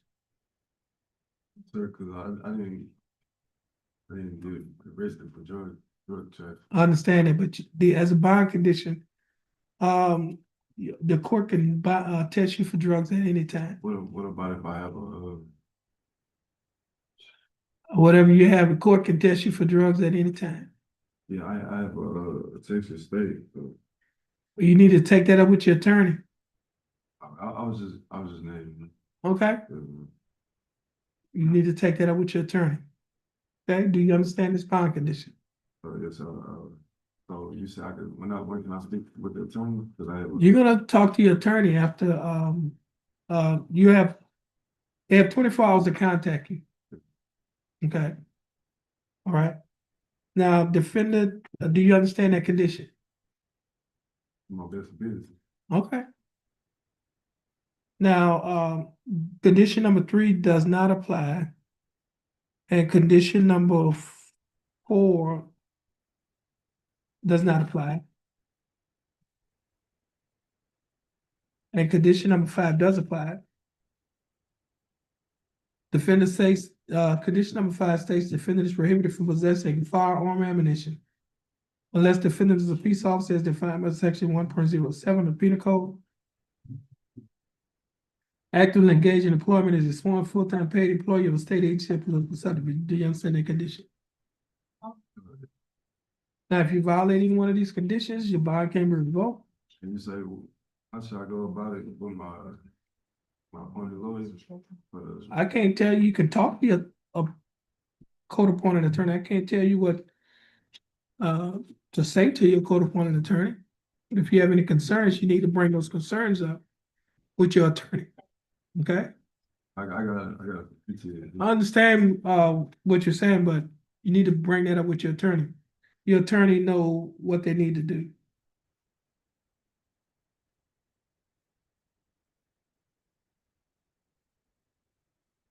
Now, again, if you violated one of these bond conditions, bond can't be revoked. Warrant with you for your arrest, you be placed in Jefferson County Jail. Do you understand?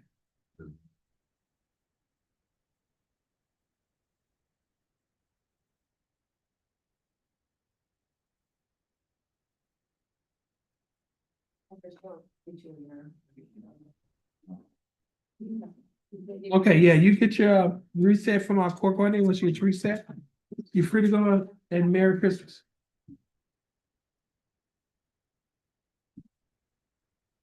Okay, we'll be in recess.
Maybe. Jefferson County Code Law number 2 is back in session. Court is in session and calls number 25 CCCR 2164. Case is style the state of Texas versus Jesus A. Horror. Mr. Horror, is that your full name? Jesus A. Hara Jr. Junior. Okay, Mr. Horror, would you please raise your right hand? You swear affirm to tell the truth, the whole truth, and nothing but the truth, so help you God. Mr. Horror, you may put your hand up. How are you doing, Mr. Horror? You doing okay? Yes, sir. Now, Mr. Horror, I have now, as I mentioned to you earlier, you have a right to have a court reporter to dictate or type down everything that's being said in this case.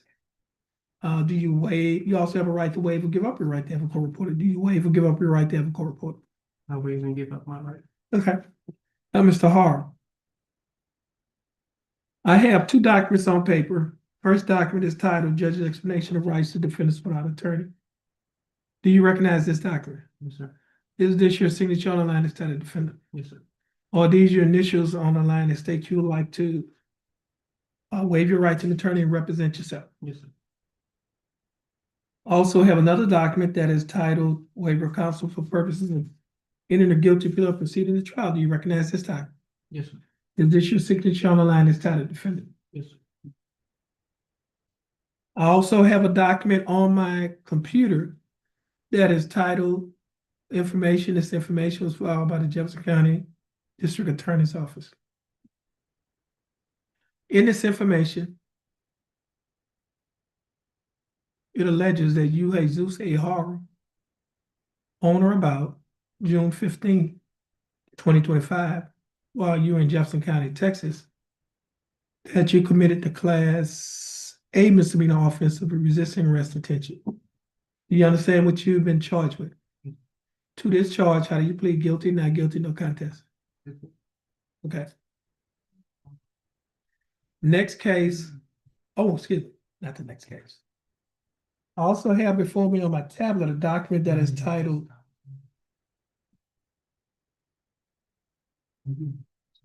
Misdemeanor Plea Admonishments. Do you recognize this document? Okay, let me show you page 2. There are 2 sets of initials, JJ, in these 2 locations. Do you recognize this document? Yes, sir. First set of initials is on the line next to the box that says guilty. Did you place your initials here? Second set of initials is on the line next to a statement that reads, I waive my right to discovery, and I choose to enter a plea of guilty, no contingent. Did you place your initials on this document too? Yes, sir. On page 3 of this document, there's a signature on the line that's titled Defendant. Is this your signature? Yes, sir. On the next document that's titled Trial Court Certification of Defendant's Right of Appeal, do you recognize this document? Yes, sir. And is this your signature on the line that's titled Defendant? Yes, sir. At the top of this document, there are 2 boxes checked. The first box says checked, states that this is a plea bargain case, and you have no right to appeal. Do you understand that statement? Yes, sir. Second box is checked, states that you're waiving your right to appeal. You remember? And that means that you're giving up your right to appeal. Do you understand that statement? Yes.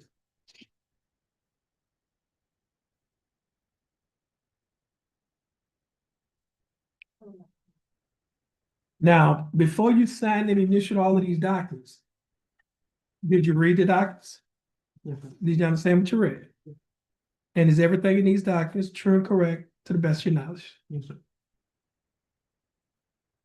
Are you a citizen of the United States? Yes, sir. State, would you like to offer states once? So offered, Your Honor.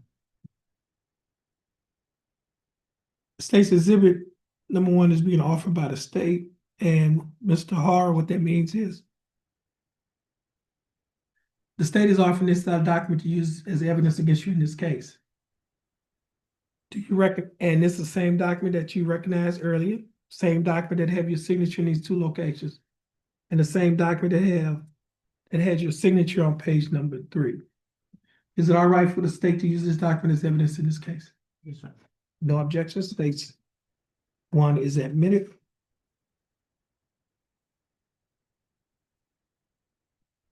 Mr. Horror, is there any evidence that you're currently mentally incompetent to stand trial? No, sir. Mr. Horror, I will accept your plea of guilty. I will find you mentally competent to stand trial. I will also find that your plea and waivers was freely and voluntarily given. On this one, he said he's requested discovery. He reviewed it, Judge. Okay.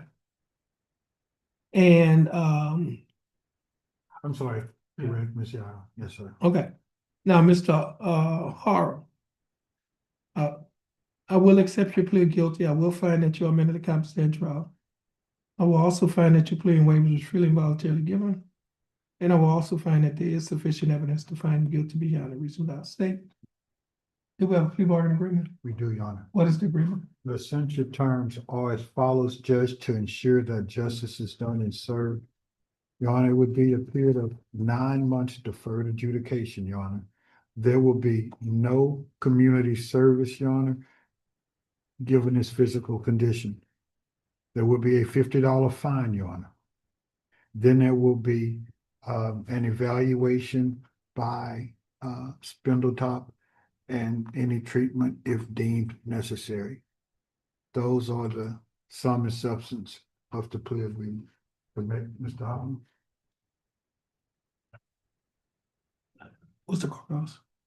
277.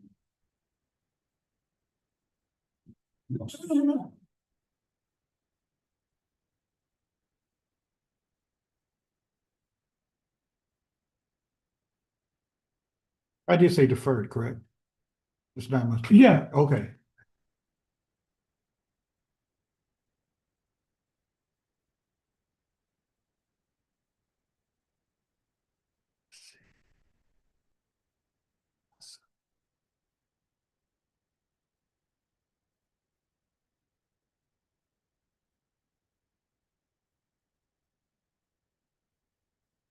That's fine.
Mr. Harper, state is offering that you serve 9 months deferred adjudicated probation. During the 9-month probationary period, you'll be required to pay a fine of $50 plus court costs of $277. You'll be required to pay a probation fee of $6 a month. You're now subject to $15 a month reimbursement fee of $15. Your total monthly installments is $127 a month. Are you able to pay the $127 each month? No, Yes. I'm unemployed at the moment. Okay. Could we Let get me him? have them. Could we have him to fill out that affidavit? Just have a seat at that table.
Okay, Mr. Hopper. I have before me Jefferson County affidavit of indigence. You recognize this document? Yes, sir. And before you before you filled out this document, did you read it? Yes, sir. Understand what you read? Sir. Everything in this document, you're correct to the best of your knowledge. Okay, Mr. Howard, the court is gonna find that you're indigent.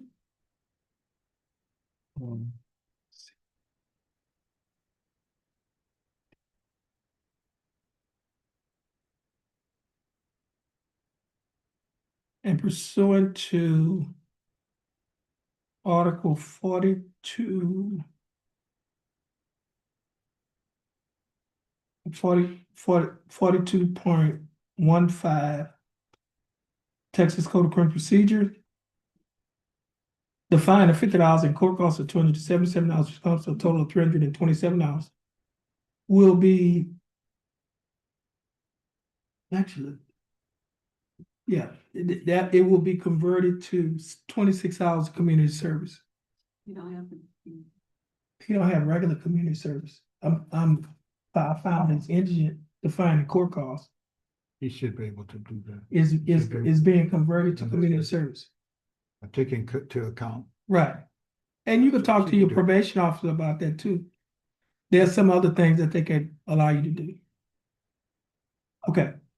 Now, the probation fee in this case is $6 a month. Will be waived pursuant to Article 42A.652B. Because the court is finding that to assess probation fee in this case will create an undue financial hardship on you, so you won't have to pay it. You will not be required to pay the reimbursement fee of $15 pursuant to Article 102.018. And you will be required to pay a urinalysis fee of $135. Your total monthly installments in this case is $17 a month. Would you be able to pay the $17 a month? Okay, Thank you, Your Honor. you're welcome.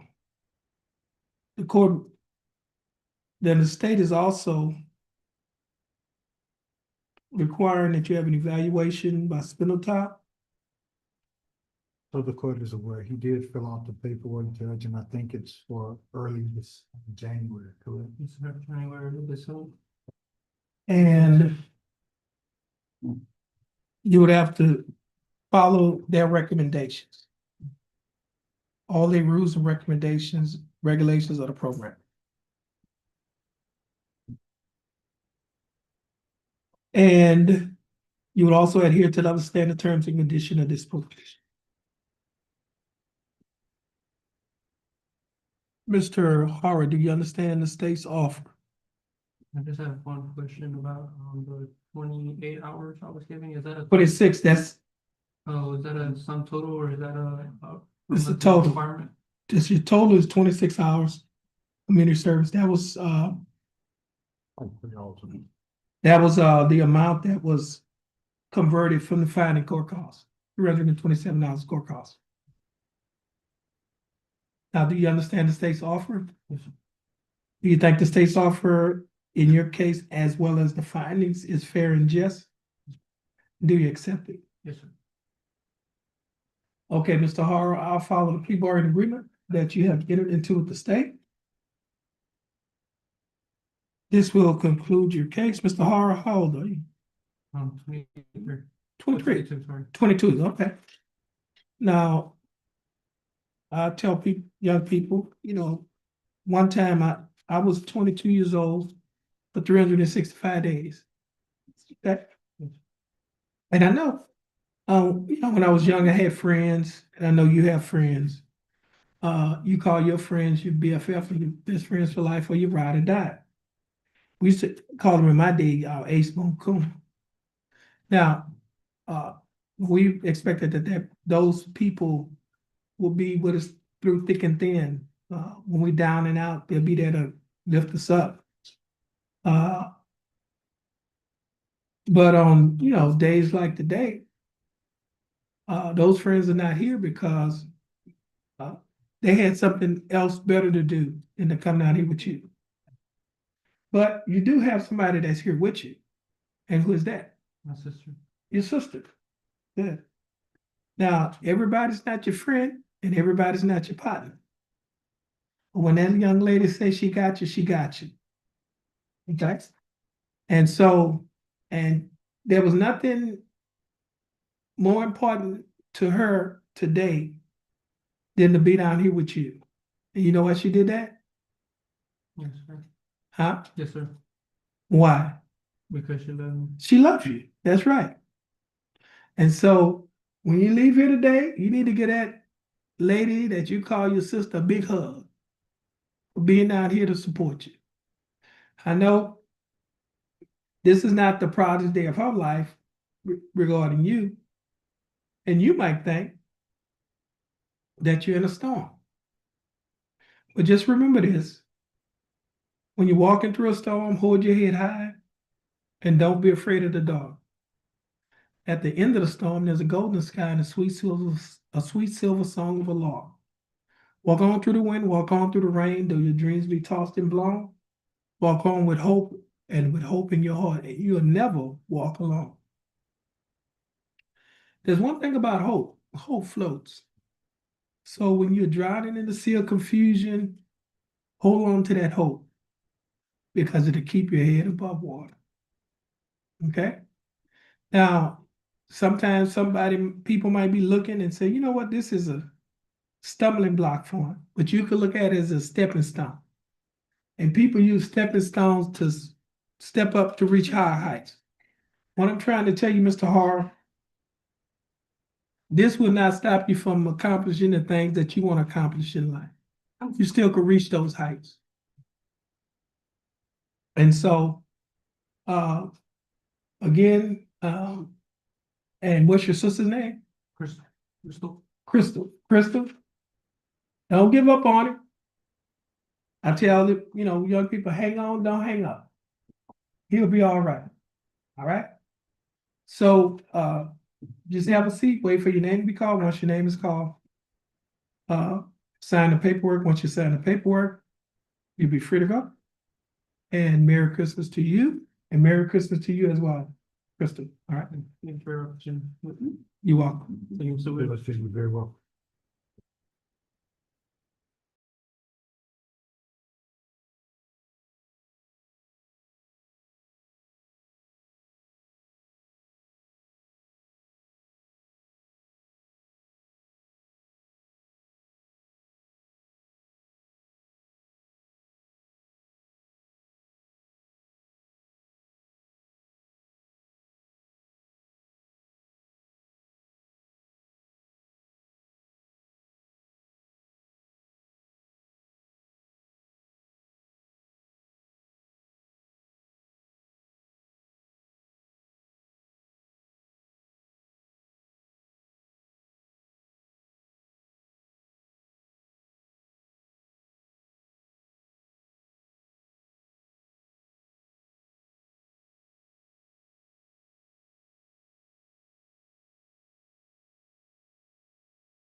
Okay, this is cause number 25 CCCR 2125, case of style, the state of Texas versus Braxton L. Hughes.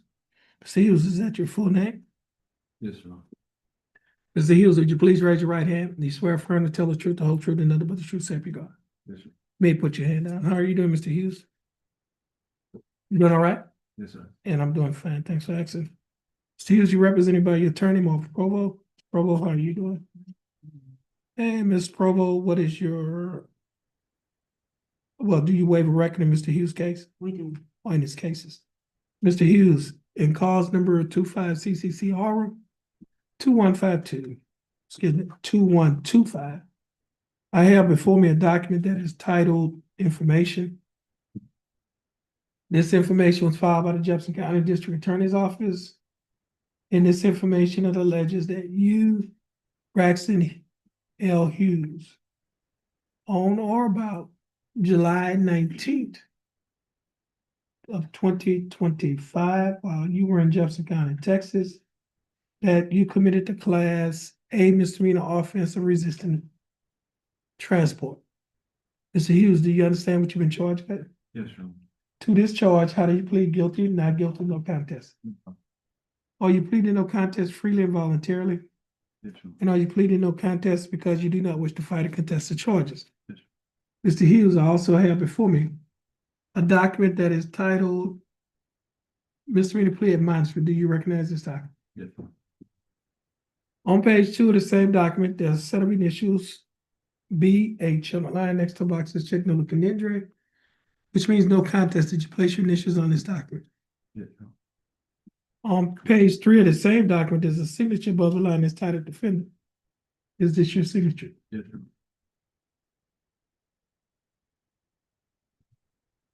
And on the next document, it's titled trial court certification. Defendant's right of appeal. Do you recognize this document? Yes, sir. And is this your signature on the line that's titled defendant? At the top of this document, there are 2 boxes checked. The first box that's checked states that this is a plea bargain case. You have no right of appeal. Do you understand that statement? Second box that's checked states that you're waiving your right to an appeal, which means you're giving up your right to an appeal. Do you understand that statement? Yes, sir. I also have a document that is titled discovery certification. You recognize this document? Yes, sir. And is this your signature on the line that's titled defendant? Yes, sir. And Mr. Hughes, before you signed and initialed all of these documents, did your attorney go over these documents with you? Yeah. And did you read and understand everything the attorney went over? Is everything in these documents true and correct to the best of your knowledge? Yeah. Mr. Hughes, are you a citizen of the United States? Yes, sir. State overstates Exhibit 1. No. No objection, states exhibit number 1 will be admitted. Provo, you advised and counseled Mr. Hughes, is there any evidence that he's currently mentally incompetent No, Your Honor. to stand trial? No, Your Honor. And Mr. Hughes, your attorney, Ms. Provo, has advised and counseled you. Are you satisfied with her representation? Yes, sir. Has she provided full, effective, and competent legal representation? Yes, sir.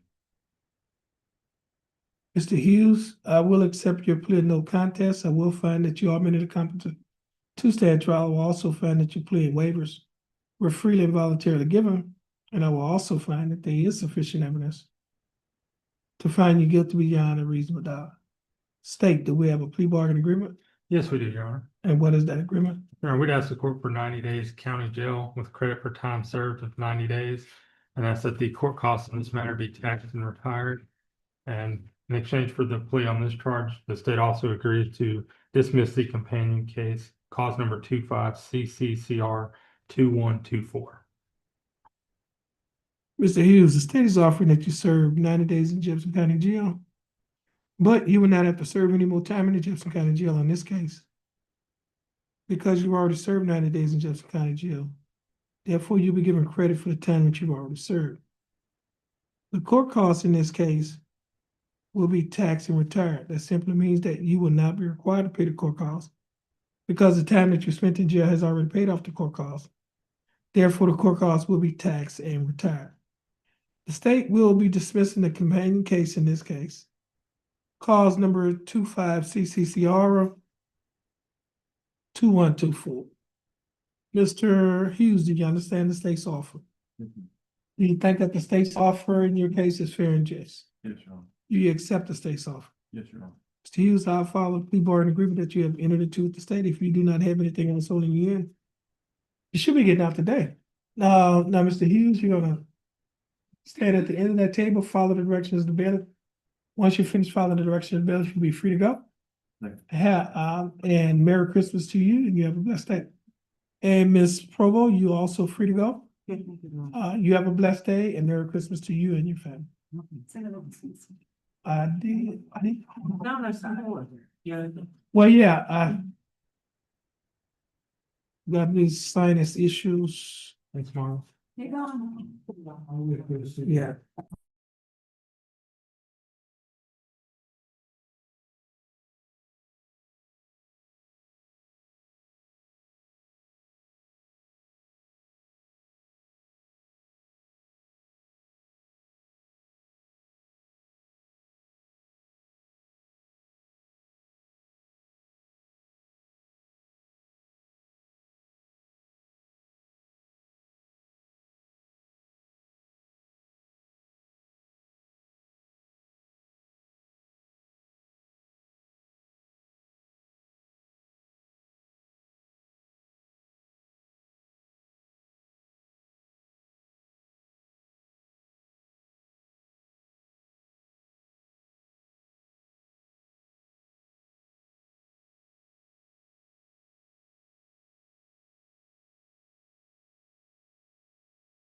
Next case is cause number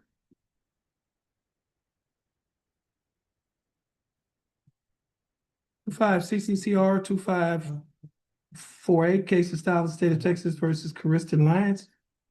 Kristen Lyons was scheduled to be at 9 a.m. At about 9 a.m. Coach Bailey called the name Kristen Lyons at the courthouse door. Kristen Lyons did not answer. Kristen Lyons has not appeared since the court has been in session. The time now is 12:55 p.m. on today's date of December 16, 2025. Ms. Bailey, would you please call the name of Kristen Lyons at the courthouse door? It says Kristen Lyons. Kirsten. Probably Kirsten.